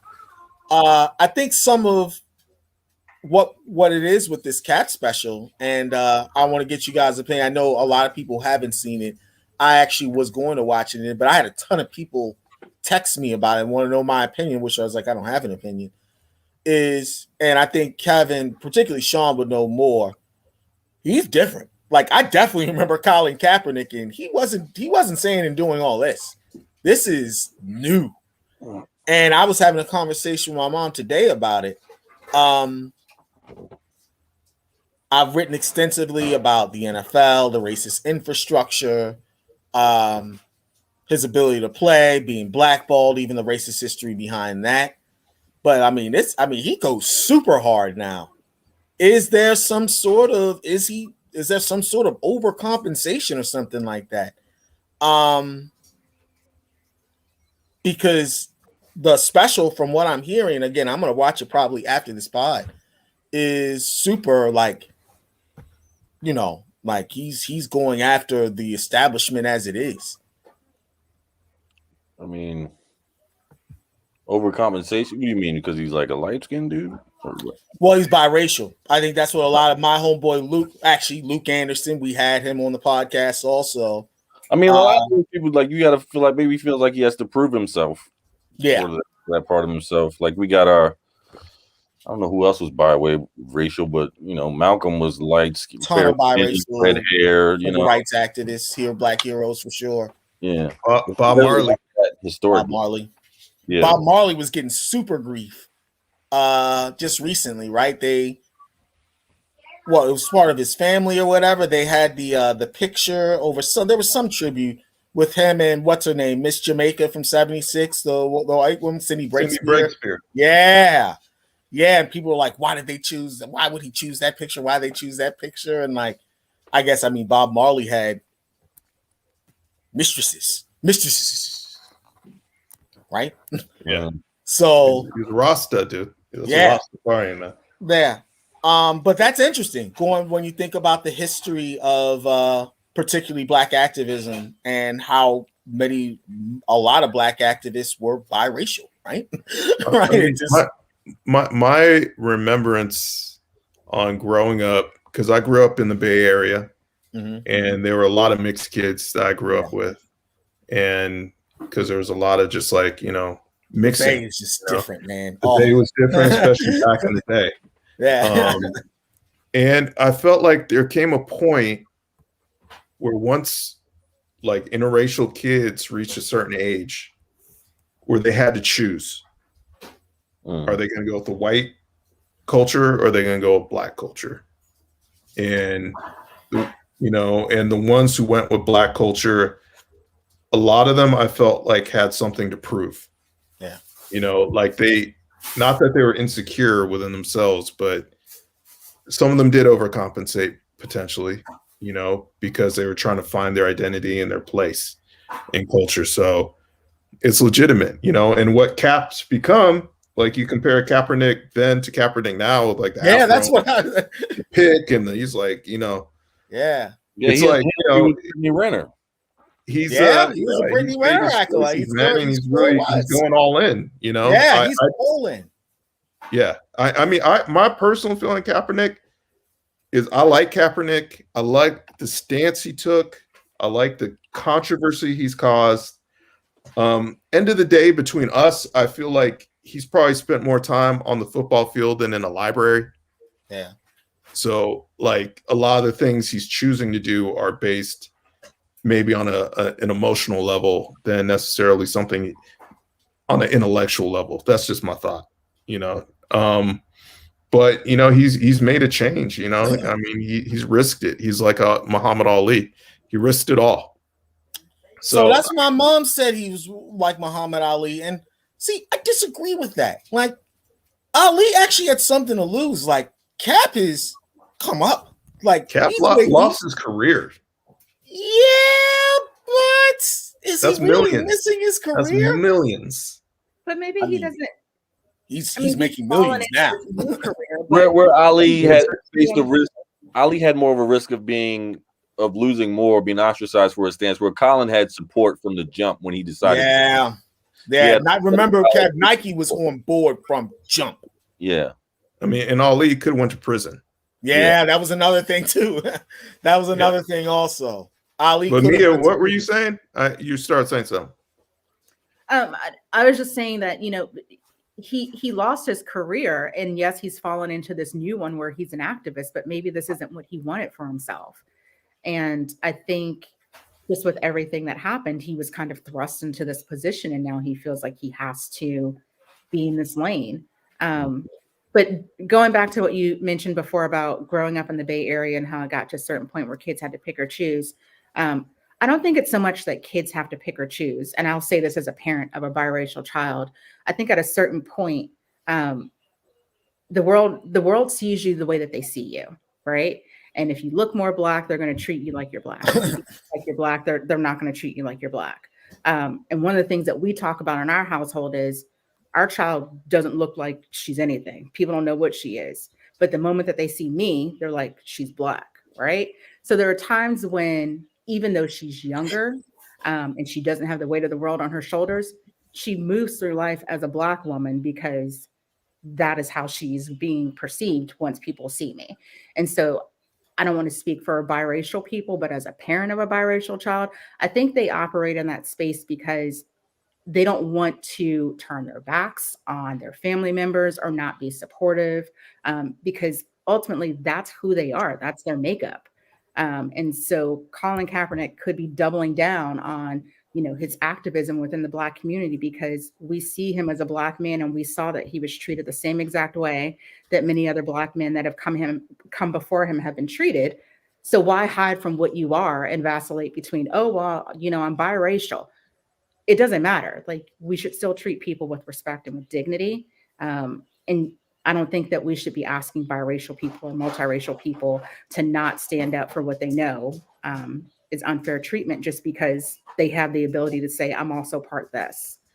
So that's I totally agree with that. And I think what I was coming from with what I was saying is, I feel like in my school, my high school, there was, and I'm not talking about grade school, junior high, there was a dividing line between the white kids and the Black kids.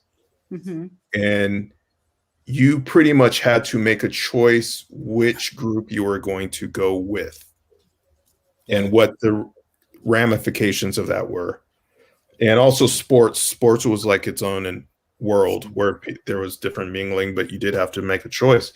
So, you know, I feel like a lot of people, as you get older and you become more aware of the racial dividing lines within culture, you become more aware. Now people are saying woke to how things work.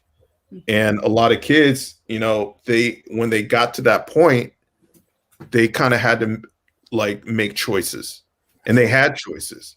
Of course, they'd be seen as Black by the white kids, but by the Black kids, they're, you know, looked at as light skinned and, you know, not as Black as them. So there was always, you know, it was a choice which way they were going to go. So that's all I'm saying. And for Kaepernick, I agree with you. I think if he had a choice, if he could choose, he'd be out on the field right now. Yep. That's what he's an athlete. That's what he, you know, he's that before an activist, you know, and that's what he would want to be doing, you know. So You know, he's kind of like a tragic figure in a way. You know, that's been taken from him for no reason aside from his politics. Yeah, aside from that doesn't happen to a lot of other people who have fucked up politics. So this kind of sort of goes into, I think this is the crux of the issue, because I was actually surprised with some of the messages that I was getting. And again, I haven't seen it, so I'm going to watch it. I heard it's very good. My mom raves about it, so I'm gonna see it. The idea of sacrifice, which you brought up, Kev, which Mia brought up, he sacrificed his, I guess, NFL, his playing career, but you can make an argument, it's probably backed up by the numbers, that particularly where he was at the time, he's going to be far better off financially and also health-wise by the path that he's taking now. So I think that's where some of the doubt comes in. It's like, I don't know many, 8-figure activists. That's what one of my homeboys said, right? I don't know many activists that have this kind of backing from, corporate power, the corporate structure. That's what people were saying. And again, I'm on the record. We know what I think about NFL owners. We know I think the whole thing. To your point, Kev, when you're talking about he wasn't in the library, the controversy that's come out of it, he said the NFL draft was like slavery, which of course I get, because he was talking about, how bodies are inspected and how they're told we want the biggest, strongest, fastest. I disagree with him, etc. But I disagree with tough for people to say because of the economic component of the NFL draft versus the economic component of slavery, right? Many reasons. Yeah. So that's been the biggest controversy to come out of it.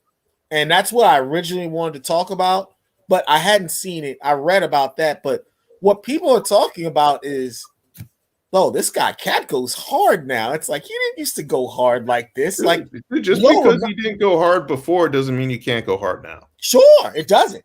But I remember, and also Colin he's Kaepernick been through a lot. Dude's been through a lot, man. Colin Kaepernick used to be the kind of, Instagram, like, look at my muscles, like I got, I'm knocking down white chicks 2, 3, 4 at a time. Like, now he's like super which I'm for. Like, I'd rather have people be conscious than not.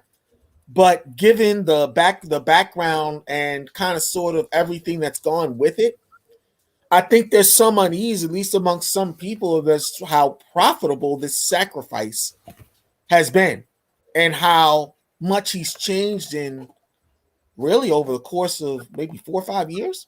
Dude, we would have to run the numbers. Yeah. I don't know how much a top NFL quarterback franchise player makes. Yeah. And how long that career is. You look at Brady, dude's still going. The average NFL quarterback, I think, is 6 years. There's a 10-year mark for like the upper echelon ones, and of course there's Brady. So, but that's another thing, right? When all of this started, was kind of his career may have crescendoed, right? But I don't think so. I don't think he was at his best. Yeah, like he was like a Russell Wilson. Like, he could have kept going. He would have still been stacking millions. Like, and he would have been playing, which is what he loves to do. So sure. I don't know. I mean, I don't, like I said, dude isn't he like his comparison of the NFL, like what do you call the draft process? Yeah, the draft process comparing to slavery, I think is way off. I think it's way off. I think it's misguided, and I think it's a mistake, because I think it minimizes slavery. Yeah, slavery, you didn't have a choice. You didn't have freedom.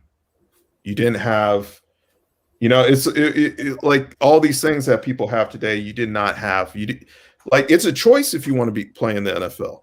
Sure. You choose. Like, you could walk away.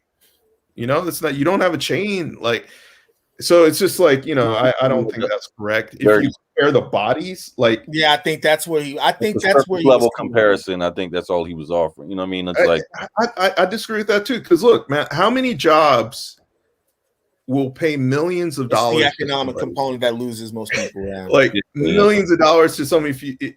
If you make my team for like, a game, my future, I'm gonna give you millions of dollars. And Yeah. you know, it's like I want to see if what they're telling us is true. Like, do you run that fast? Are you that strong? Are you that tall? Like people fudge their resumes, they fudge their dating profiles. You know, they're younger, they're taller.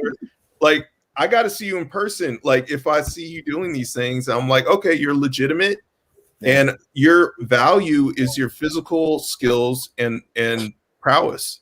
Yeah. So, I mean, there's not a lot of jobs that are like that.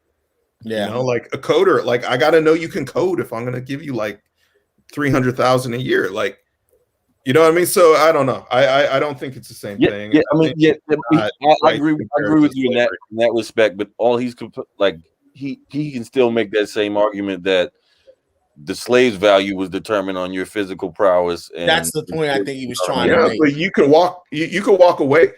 Modern time, like right. Yeah, I understand that. Yeah, you can't walk if you're a slave. Like he talked about the inspection of the bodies, like. He talked. I think there was one point where he talked about lifting of the lips and checking for teeth or whatever. Like they don't do that in the NFL. They don't check your teeth like that. That's right, man.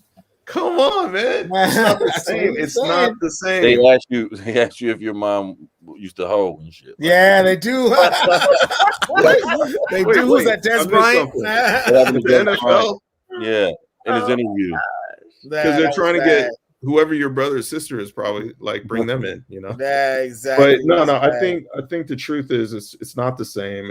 It's like if there's any comparison, it's maybe like the people working the fields who aren't getting paid anything, who aren't, you know, citizens in this country. Yeah. I mean, maybe that's a comparison, you know, but you know, I'm not comparing the NFL to slavery. That's just like that's too far of a reach for me. Yeah, I just don't see it. I don't see it. I don't know. Like I said, I'm gonna check it. I'm gonna check it out. This is actually a perfect transition to our guest, who we've Speaking of slaves. No, yeah, not slaves, but I was going to set it up. So I think they shopped it around to different. I think they shopped to HBO. I think they shopped it to a lot of places, and they couldn't take it. And they didn't take it, and like Netflix kind of sort of filled that void, right? Netflix content all day, right? So they took it, and this is with Ava DuVernay's backing. For all those in the audience who don't know, Ava DuVernay, obviously Hollywood power player, producer, director, storyteller. We have a producer, director, storyteller, creative with us today. How would that process work? So let's say Kevin Jordan has the Colin Kaepernick special, right? You're like, this doc is dope. Like, I'm ready. You know, we're ready for this to hit people's eyes. Like, how does that process work? Real quick, it's a docu-series, right? It's not a scripted. Yeah, it's a docu-series. Docu-series. You're right. Yeah. So reenactments and Kevin, you dealing scripted materials. Okay. I do. I mean, I feel like Sean probably has more knowledge of Hollywood than I do at this point. Seriously doubt that, but I mean, the man's been on The Wire, Golden Boy. Like, come on, man. Dude's a star. Either one of you. That's what I'm saying. This is gonna be like you guys' segment. Like, I like movies, I like TV, but I don't know how it works, right? So, I mean, I could offer something up from an actor's perspective, but I'm extremely interested from things from your side, Kevin, honestly. But I don't know, man. Like, I feel like I'm still learning, you know, every day and trying to progress. But but as far as where Kevin comes from, that side of the business, I have no idea how that works or how you get in those, you know, in those rooms and those, you know, in those situations. So I'd be curious to know that. Yeah, I mean, look, man, like you know, it's something happened, and I feel like it was during the Trump administration where all of a sudden people realized, and this is going back to what we were saying about like the Black mother influencers, where people were like, oh man, Black voices in entertainment have value and stories have value. And it goes back to Black Panther. It goes back to Jordan Peele, where all of a sudden they realize, something we all knew, which is like the Black dollar is huge in entertainment. And not just that other people outside of the Black community value and enjoy Black entertainment, Black focused entertainment. Yeah. There was a lot of movies that took place which were about Black people, be it South Africa or whatever, or Glory, where they had to put like a white, actor in a prominent role just because they're like, oh, we need that. Yeah. Because they represent general society, the status quo, and the big dollar. And I think that's kind of like evolved to the point now where like they're like, nah, we don't. We can actually pay attention to these stories. I mean, that's what Blaxploitation was trying to do in the 70s. I mean, it's like there are these stories which can be told and people want to listen and they want to hear, and it's huge money, and that's all they care about at the end of the day. Yeah. I mean, like you compare like the Fast and Furious movies, to a lot of other action movies, and they're a super diverse cast and they keep killing it globally. So it's like, that door had opened and people had to realize, the people who hold the pockets in Hollywood and hold the dollars, that, yeah, this is valid. And that opens up a huge channel for like guys like myself, and women who are like, we have stories to tell. And, it's been, there's no longer the excuse that, oh man, they're not going to buy this in Asia and Europe and these, internationally. That's been put to sleep.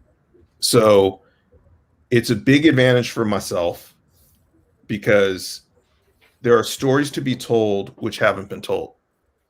Like there are so many European-based, Eurocentric white stories which have been like done again and again and again and again. And it's like, it's like one of these gold rush shows on like, one of these channels. It's like there's this whole vein of gold no one has ever touched. Yeah. There's stories which have never been told. And it's so, it's a big opportunity. I'm trying to mine that gold. Yeah. And so some of the projects I'm working on are like, what are these stories? And how can we get this to the public and how can we get this to audiences? And it's a big opportunity and I'm super excited about it. And that's what I'm in the midst of right now. Yeah. Nice. How did you transition from advertising to scripted material, or how did that process take place? For me, it's like, I had a lot of inspiration. Oh, I think I froze. No, you're good. Are you good? Okay. On my screen, I'm frozen. Okay. I'm not moving.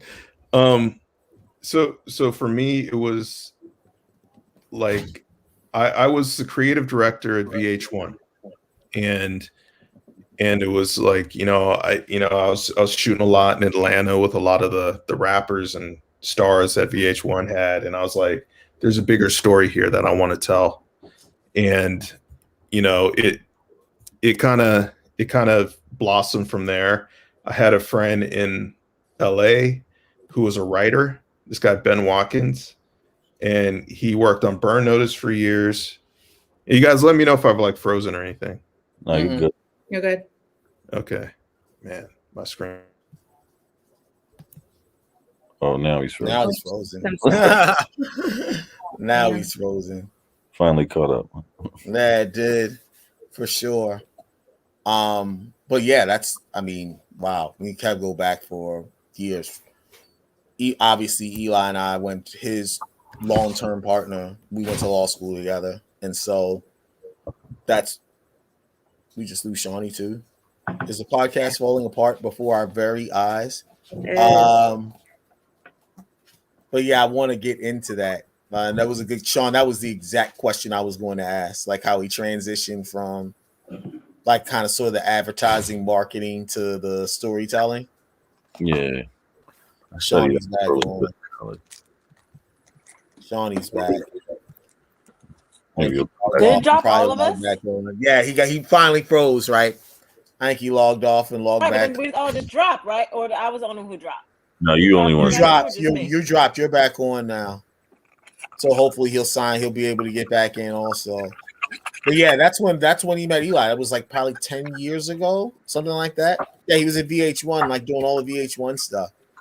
And then they lived in Brooklyn, and then like he was just like, oh, like I think he got credits for something. This is a question I was going to ask, like that big jump, and now all he does is just pitch stories to like networks to be like, yeah, this is a great story. I sent you guys the bio, right? Yeah. Mm-hmm. I'm sad if this ends. If he's not able to get back in, let me see if I can text him.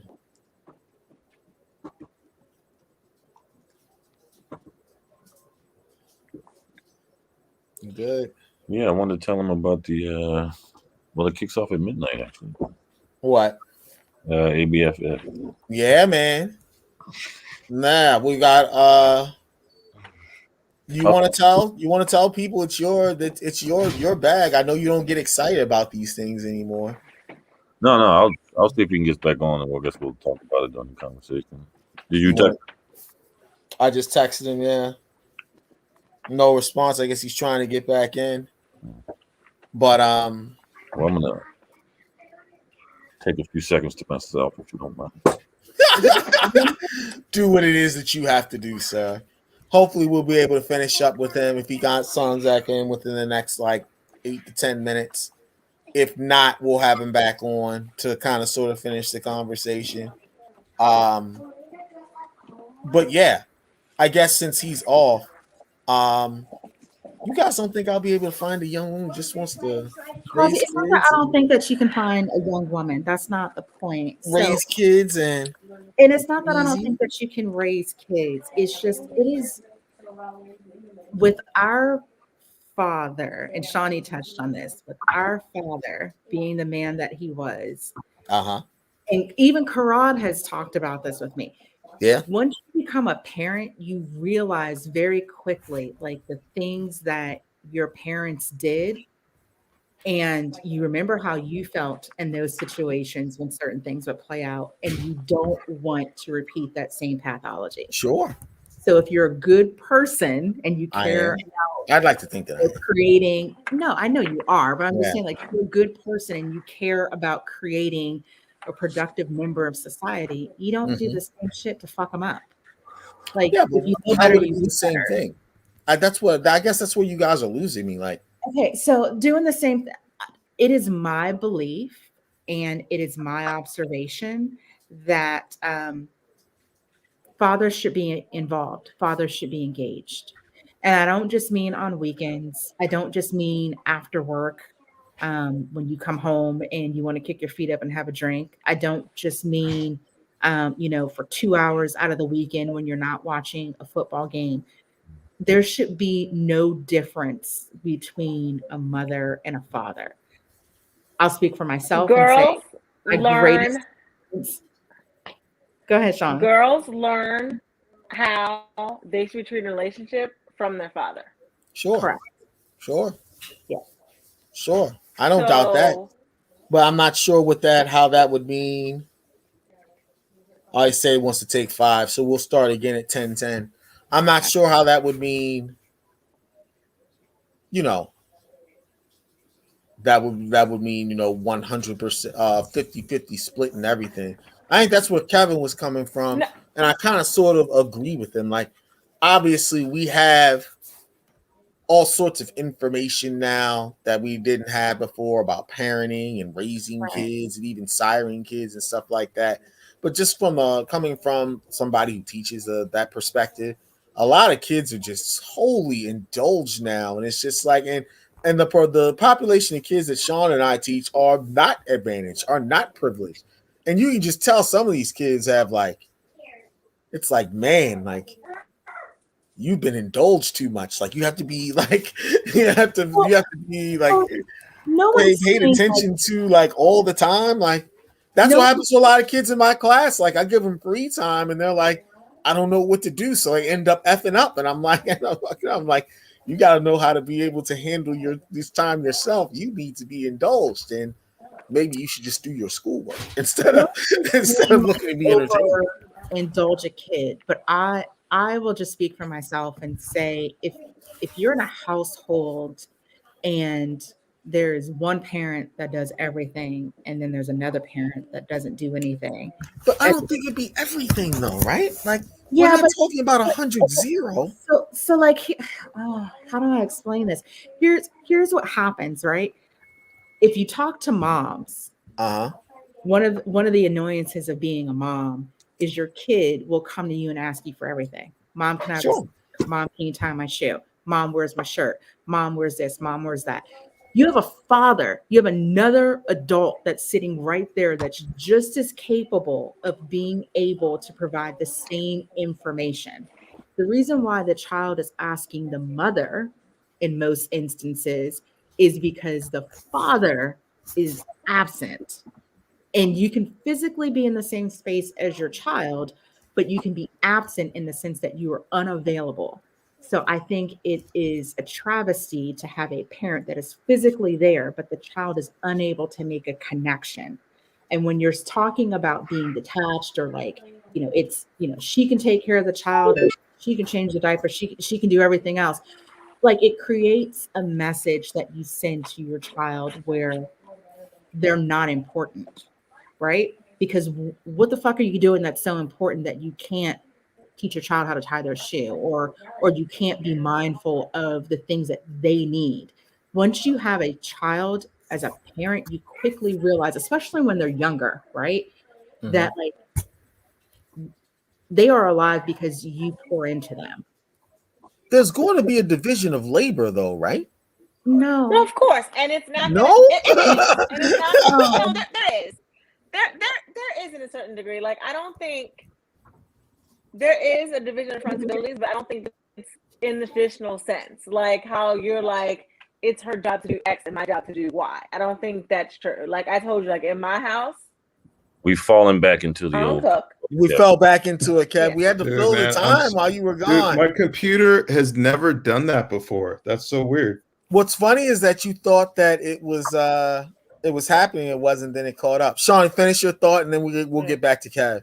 So sorry. Yeah, like I mean, like I think, like the division of labor switches depending on the needs of the family. So, and I think that's okay. Like I think for you to assume that it's her job because she's the woman and because you're the man is where. Never said that. You're implying it several times. Indirectly, you've said it. Never said that. Several There's just going to be certain jobs that I'm not going to be as well equipped to do. Like I teach the entire shoot. It's by choice. Buzzy's digging. He's digging. Figure it out. Yeah. So that's like what are you gonna do if the child naturally attaches to you and not the mom? You're gonna be like, go ask your mom. I'll be all right.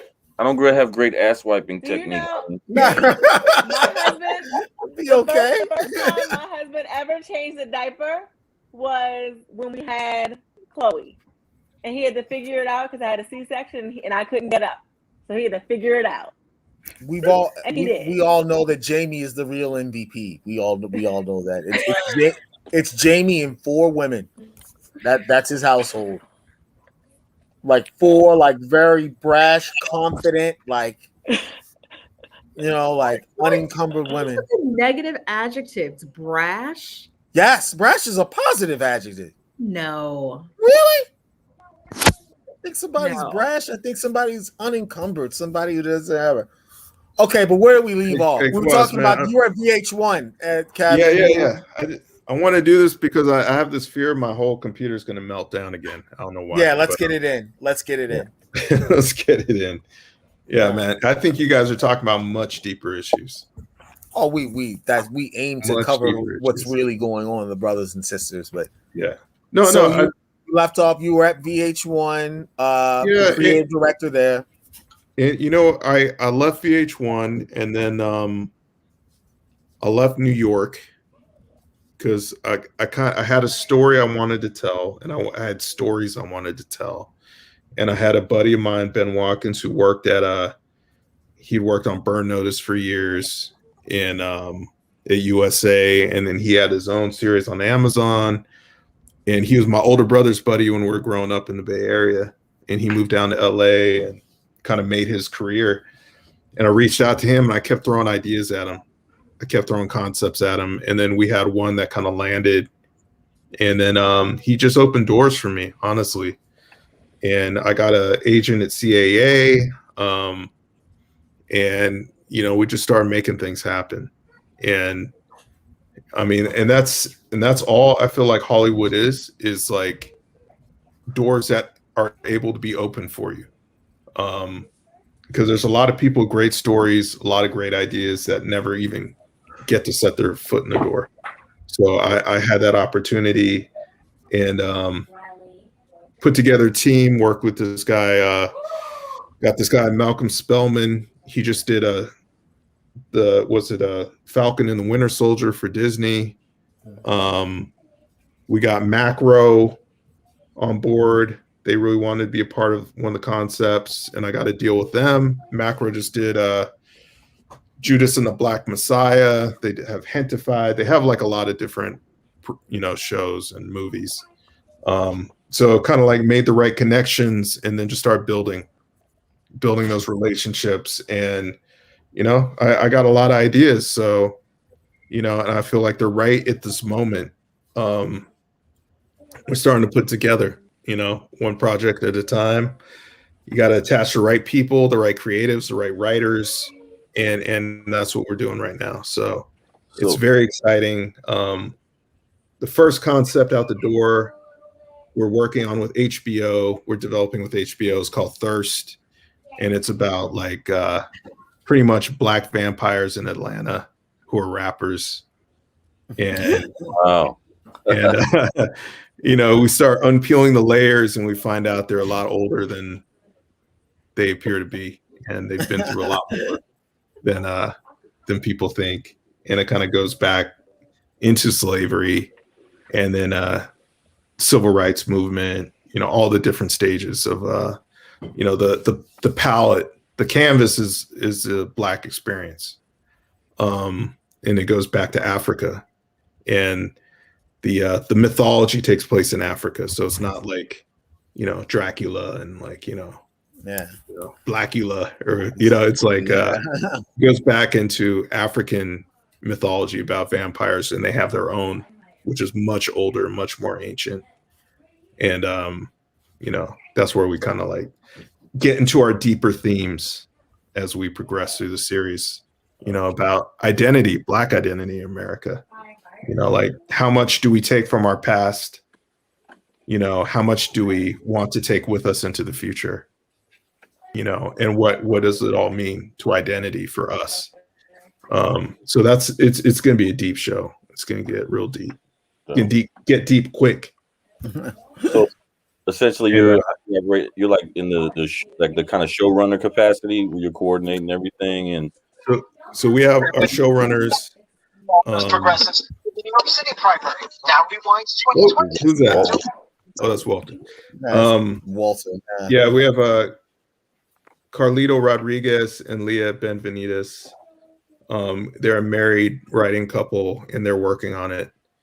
And I think Carlito was like editor at The Source for a while. He's got deep roots in hip hop. And then I have another concept I'm working on with Macro called Cordoba, which is about the invasion of Europe by the Moors, many centuries ago, and then they're going to establish their empire for generations, for hundreds of years in Spain and throughout Europe. And so it's like, we haven't really seen the story of the Moors told in a big epic way. Teaching that in world history right now. Yeah, the it's really invasion of southern Spain and how they impacted architecture and really the whole way of life. Everything. Yeah. Dude, they invented so much. I mean, they had like and it's untold. It's untold. It's an untold story. So it's like they influenced art, science, mathematics, culture. Like people didn't even like we didn't have like different like when you have different courses in a meal. Like the Moors came up with that. You know what I mean? Like there's so much they did. Cleanliness, like, and all that ended up influencing the Renaissance. Yeah. And so, but we never hear about that. They had lit streets, like hundreds of years before London. Anyway, so it's a big story. It takes place over hundreds of years. So we're working on that. It's almost like Game of Thrones-ish. It's just so big and epic and beautiful, and tells a story of these Arab and Black heroes from a different time. And then I have a couple other projects which haven't been announced yet, but they're gonna move the needle. Dog, I'm so thankful that somebody's doing some shit like that, telling that story, man, because you never get to see, like, it's like characters like that were like anecdotal. I remember the old Robin Hood, Kevin Costner movie, Morgan Freeman's character and shit, but like, you're the smartest motherfucker in the movie, but never gets explored. You know what I mean? That's dope as shit. Dude, Othello, he was the Moor. It's like, but you're like, wait, where did he come from? So it's like, and it's just a big piece of culture that's like history that we haven't heard. So it doesn't serve racism well to tell that story. Was that? It doesn't serve racism well to tell that story. Well, I mean, I feel like those who tell the stories control how we see ourselves. Right. You know what I mean? And if you don't tell the story of Black kings, then people won't look at themselves as Black kings. Right. So it's like, we now have the opportunity to subvert white supremacy, because it's a make-believe thing. Yeah. Like, oh, they just came up with all this? Right. Nah, they stole it. Right. So let's tell the story who they stole it from and how that went down. So it's big. I'm having fun. I'm having fun in LA, and we're gonna kick down some doors. Shit, man. I'm glad to hear that. Yeah, man. I think it's interesting. Mia talked about seeing yourself represented. Sean, you just talked about having those stories told. I was reading when Facebook dropped the whole Meta rebranding thing. The creator of TikTok talked about, how people thought it was like a virtual world when actually it's actually reality that's just not reality. So he was saying it's much more important now how you look on Instagram versus how you look in real life.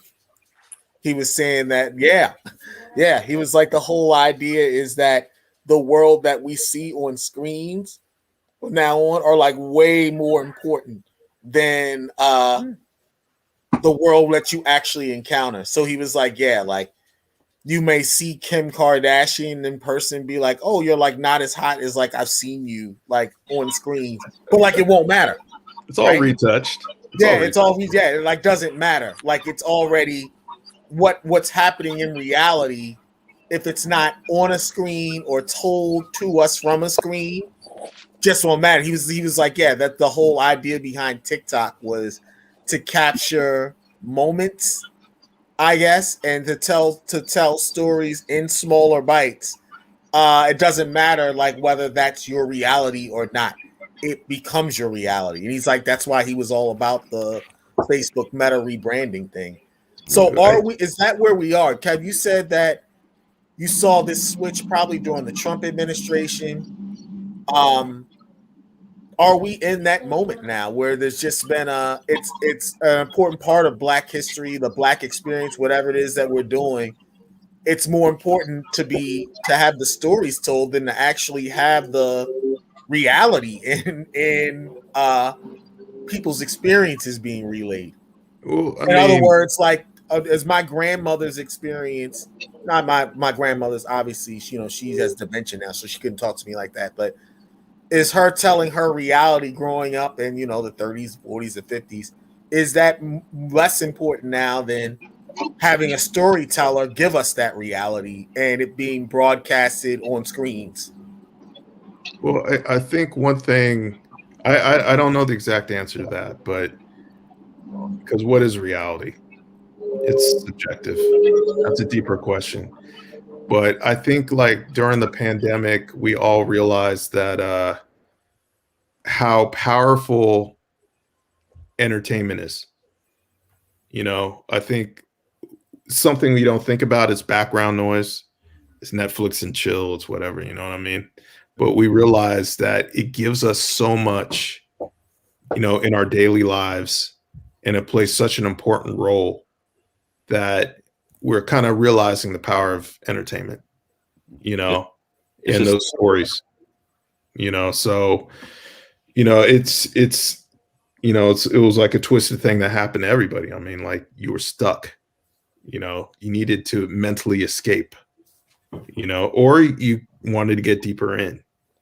And that's kind of like the world I'm playing in is the world of imagination, you know, the world of what could be, what was. I mean, it's all subjective, you know, like what really was, who knows? You know, I mean, we have documentation, but you know, let's tell those stories, you know, and let's do it through the lens of today, and let's see how deep we can get into it. So, you know, your grandmother's story in some way will be told, you know, it will just be through kind of like my lens. Yeah. Yeah, I think it was. I think Sean was saying something. Yeah. Yeah. Oh no. I was I was just gonna piggyback with some other non-related shit, but you know, I was on that note of Black Stories. In a couple hours, the 25th American Black Film Festival is kicking off, and I played. There's a film, "Forgettable What Life" of Liam White, which I played the lead. That's in the narrative features category. So you guys, if you want to check it out, log on to abffplay.com, and it's free all month, 3rd through the 28th. Just you know, check it out and share Black stories. But yeah, can you say that site again?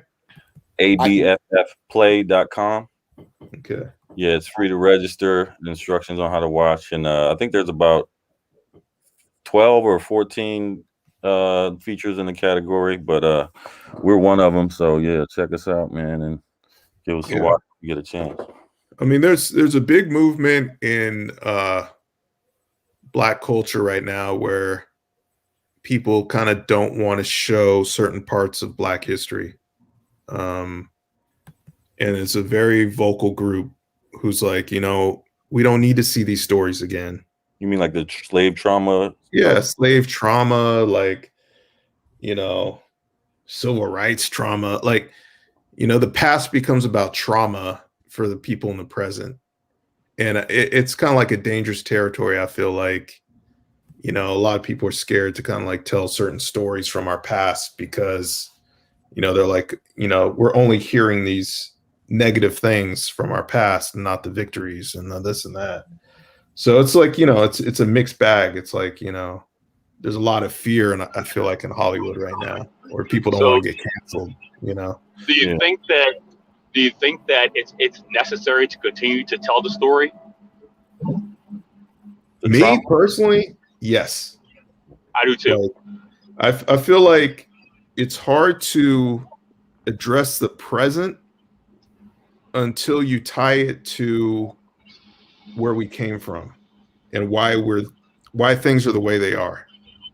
You know, like we can't just take things as face value and be like, oh, you know, Black people are living in these neighborhoods for this reason, you know, just because they want to be. It's like, no, this is like a lineage that goes all the way back to Reconstruction. So taking it back and forth at the same time. And I'm sorry for jumping in. I had to go to a training session. But anyway, how do we tie our present to the past without allowing it to anchor us and prevent us from progressing forward? Does that make sense? I think it does. You know, we constantly tell that story. We tell the 12 Years a Slave.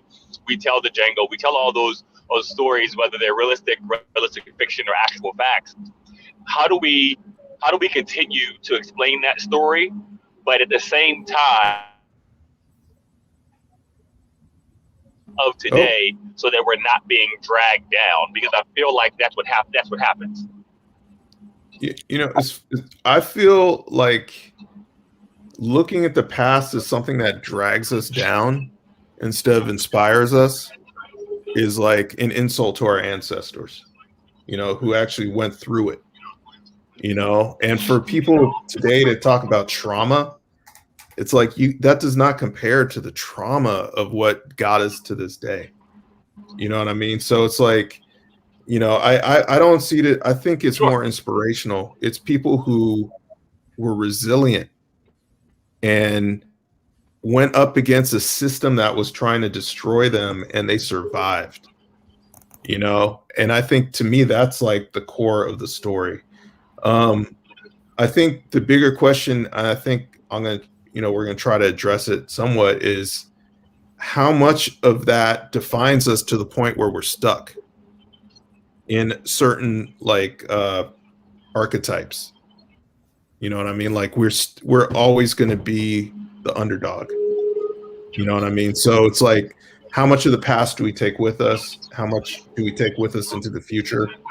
Do we edit that, or do we just take it all whole, you know, at face value? You know, and that, I think those are the deeper questions. I guess about that's kind of my question. Culture today, you know, it's like, that's the question. You know, I don't know if I have the answer, but you know, I'm not one of the people who's like Kanye West, who's like, you know, why the hell did these people deal with that? You know, why did they even choose that? Nah, it's like, I'm not trying to erase the past in order to create the future, because we're still stuck. You know, like, you know, every topic we've talked about today, it's influencing how the past is influencing how we behave today. Like, be it, mother influencers, Black mother influencers who aren't getting the due they deserve. If it's, you know, young Black teen girls who are getting treated like criminals and abused, you know, if it's Colin Kaepernick and his struggles, this is all a part of like our experience, and it's all tied, you know, to the past, you know, and what we're going to make of our future. And that's the fun of creativity. It's like, you know, playing within those territories. Yeah. Especially within the context of this country, like it informs everything. It's like the sauce in everything. It's how the country came to be. You know, I mean, despite if people want to ignore that fact or not. And I think as long as, I mean, I'm not fine with that stuff. I mean, I'm fine with that kind of stuff. I feel like most people's argument is in the past that kind of stuff was overrepresented. But I feel like nowadays, with people seeing, like Kevin was saying, people seeing the value in diverse Black stories and the Black dollar in entertainment, that we have an opportunity to go forward and progress. Whereas, you know, back in the day, the green light may have only been for the 12 Years a Slave, or what was the one with Janelle Monáe that people were calling, what was it? Oh, yeah. I can't remember the name. Yeah. Not Harriet. I know what you're talking about. Yeah. So those type of stories, but you know, I think, you know, creators are getting more opportunities to be more diverse with those type of stories, and that's encouraging going forward. But the past, I mean, for me too, it's like you see some period drama, you know, a bunch of British people walking around in petticoats and stuff, and no one brings up anything. You know what I mean? It's like, but our past we have to censor. And you know, I don't know, man. It just feels like you know, it doesn't feel fair, you know, because someone brought up, it's like, it's not just Black history, it's white history, it's American history. Yeah. You know what I mean? It's like, you know, all these people who are trying to edit schools, getting like, you know, learning about the past and the atrocities that happen to Black people. Yeah. They're like, oh, we don't want to know about that. That's like, you know, a Black agenda. It's like, no, this is American history. Yeah, this is how we got here. You can't ignore white people's role in that either. Exactly. They're trying to whitewash it. Yeah. You know, so you know, I want to put in people's faces, you know, remind them, you know, what they've done, and you know, and the strength we've had as a people, you know. Anyway, I sound kind of preachy. Oh, that's okay. Oh man, I appreciate that. Yeah. So anyway, that's my story. I appreciate that shit. Definitely. Thank you. That's my story. And soon Quasi will be out on the West Coast, and we'll yes, we'll see. Yes. I'm what stories he has to tell. I'm looking forward to seeing how that whole industry works. Oh man, because I've been told that you can't get away from it in LA. Somebody's always in the industry or the business or whatever. Oh yeah. And Sean and I talk about it all the time. Like, it is a business, right? And there are many different parts, there are many different roles to play. I'd just love to see how that is. You will. No, I don't think I'll have any other choice. You're going to. Especially at the school. One of the things they said were that, bunch of producers, directors, or kids go to the school that I'm going to work at. So where I'm going to work, excuse me. So it's what it is. It's an amazing place. That's Disneyland.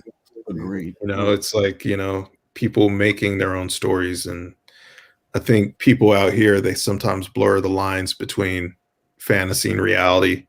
Sure. Things are more real on the East Coast. Sure. I'll open this up to everybody because Kev, you talked about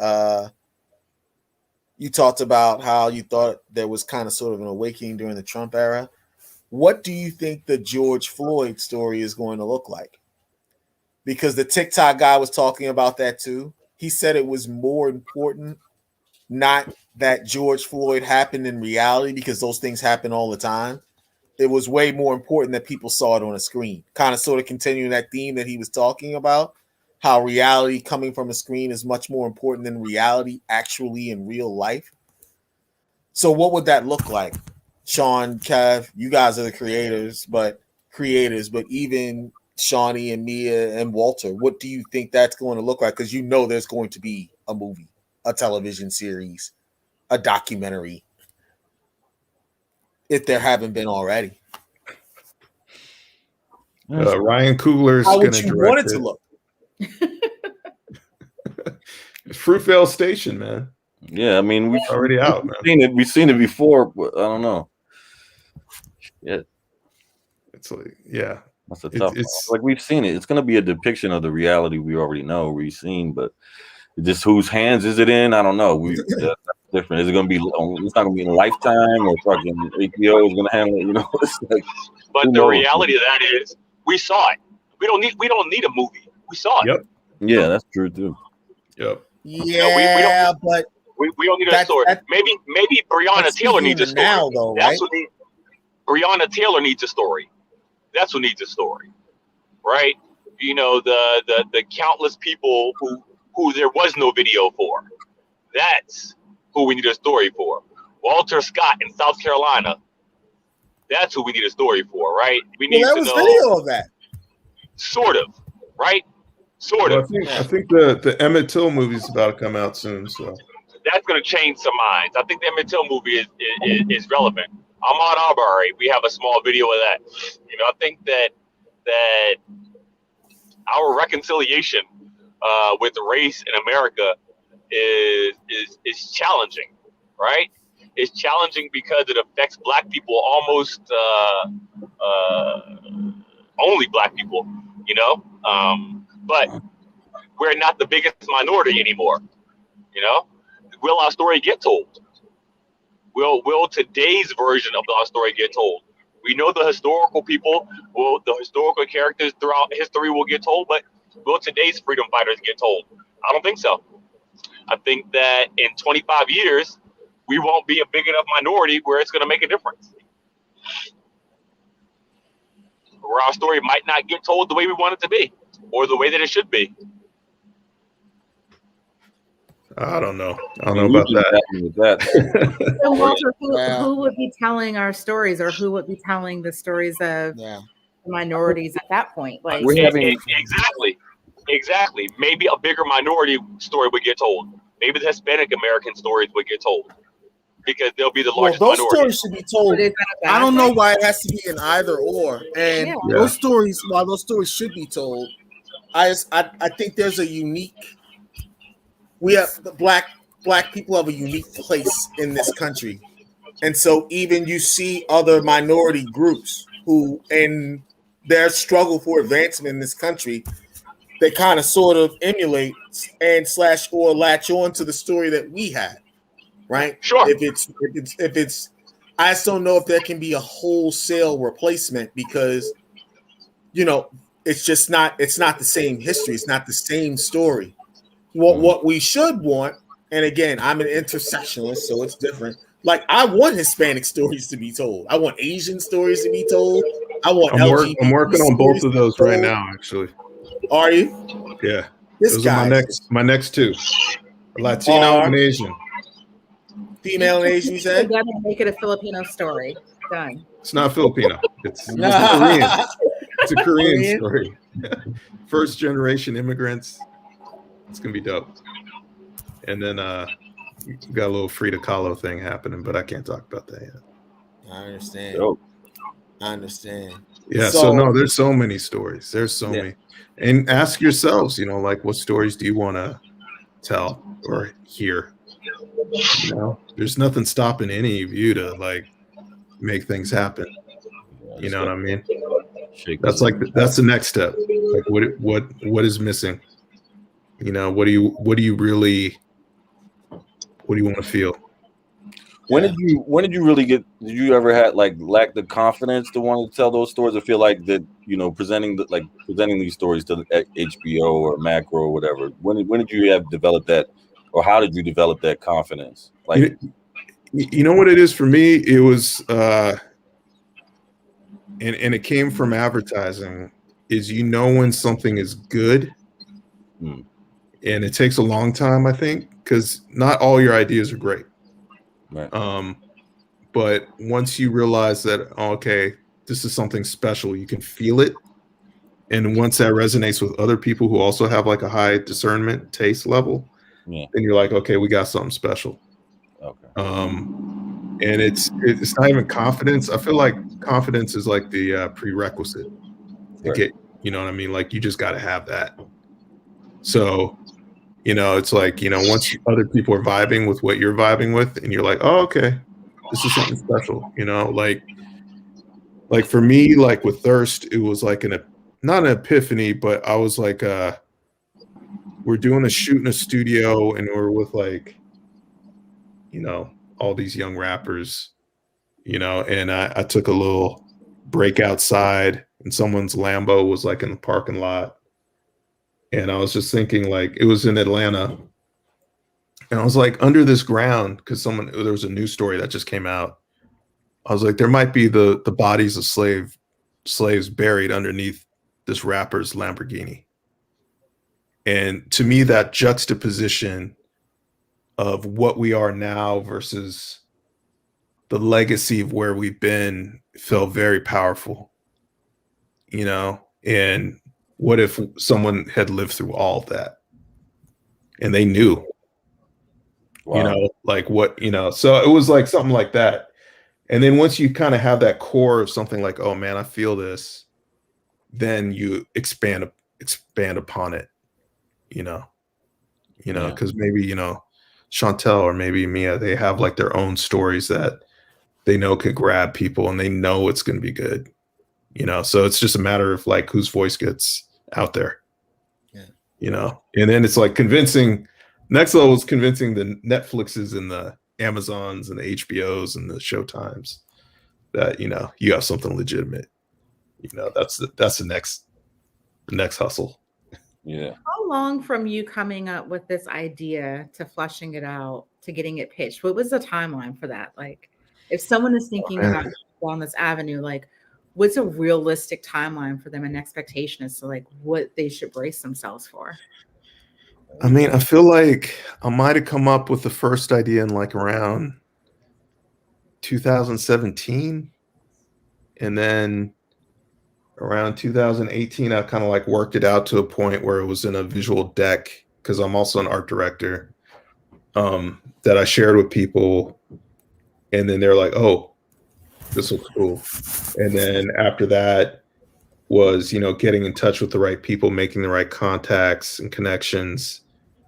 And then I think we pitched it in, I felt like it was like kind of between 2019, 2020. Oh, beginning 2020, because like COVID had already started. So we were doing virtual pitches like this.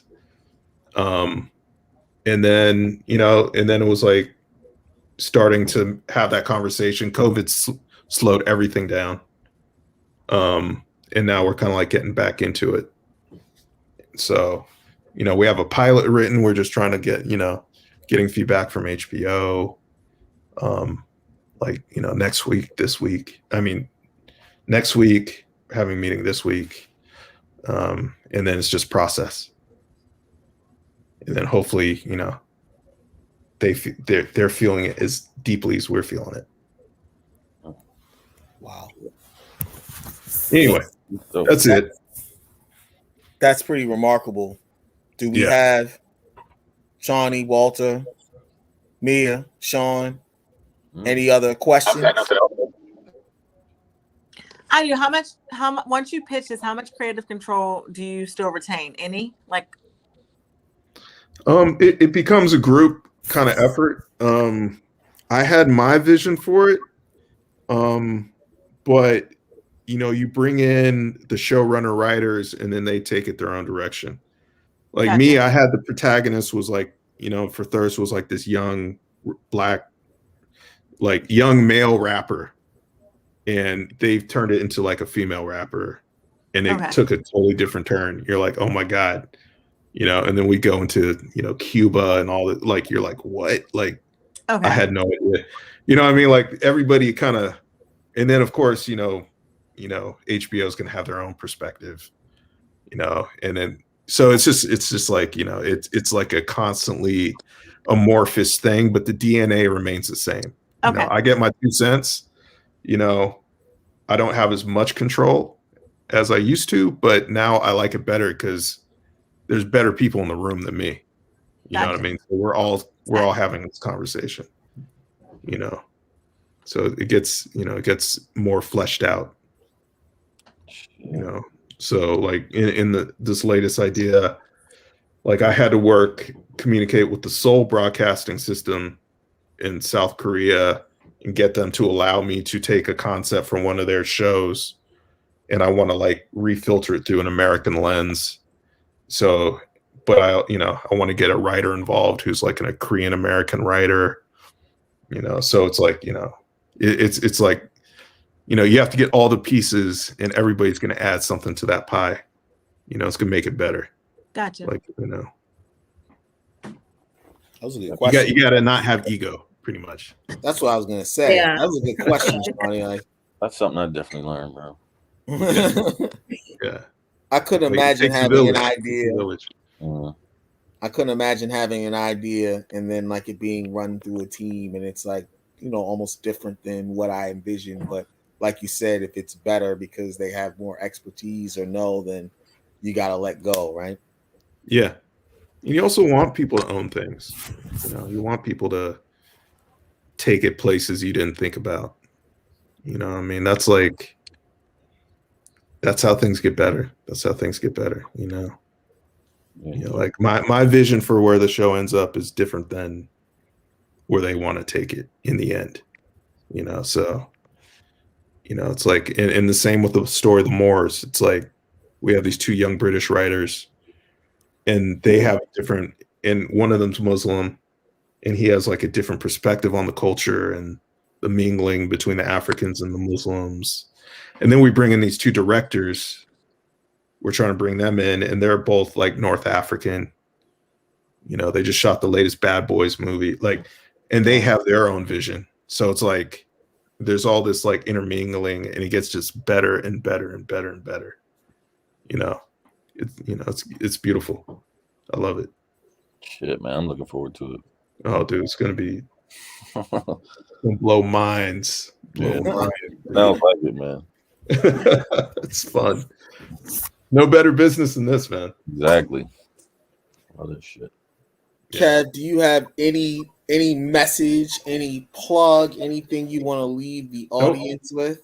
Nope. Just, keep coming up with ideas. Ideas are the new currency. I feel like, originality, passion, like tell your stories. You now have more platforms, more technology. Your phone can shoot something that looks like a movie. Like, this is your time to create. This stuff did not exist when I was a kid. And now people have the means to tell their story, and that's a powerful thing, because the more you tell your story, the more other people out there are going to understand you, and that's going back to our political conversation and everything else. Like, people, once you understand the other, then we're in a better place. Like, Destroy the Moors is about Islam, so I don't know where that sound's coming from. Do you hear that, Quas? Walter. Yeah, I think it's Walter. His mic's off. My mic is off. What the heck is that? I don't know. That's not good. Chantel, I think she froze or something. Anyway, Walter, that's my thing. and I apologize. My thing is, to be honest, tell your stories. Tell your stories, and thanks for the opportunity for you guys. Let me. Oh man, Walter's on camera finally. Yeah. Put a face to the voice. So look, true story. So when we first jumped on, I had a client. I was training them, and then I could drive up to see my case, and then I trained, and then I jumped back on. Y'all still were on, so here I am. We'll Thank you. edit out some of that background, but Kev, thank you so very much. We all appreciate it. I'm sure we all learned a lot. This reminds us of old times, right, guys? We're 2.5 hours. Hey, or was it an hour and a half? Hey, anytime you want to talk more, and anytime I have more to share, I would love to jump back on with you guys. Absolutely. You guys are, absolutely. You're an official brother and sister now, so you'll be getting, brother, I guess, or sister, depending upon how you identify. We don't discriminate here. Yeah, I appreciate that. Register ABFF play. Check us out, man. Midnight. Yeah, can't wait to see you, man. Yes, sir. Hopefully, we'll be able to work on something in the future, man. You never know. Shit, man. With the shit you're talking about, I'd love to, bro. Dude, man. We're changing the game. Oh, really? All right. Well, thank you so much. Thanks. And nice meeting all of you. Nice meeting all of you. Thank you. I appreciate it, brother. Thank you for coming through. I'll be in contact. Next week, we will hopefully have the vice president of the Business Roundtable, Jen Cummings, on to talk about the legacy of her father, Elijah Cummings, and Black businesses generally. All right? All right. Nice. So everybody take care. Enjoy your evening. Sean, I got to check these fantasy stats. Walter, I've got to placate Richard somehow to tell him that telling the truth is not insulting him. Yeah, I know. You notice I read all those comments. I ain't say shit. Yeah. Stay right out of it. I'm moving. Let me end this broadcast real quick.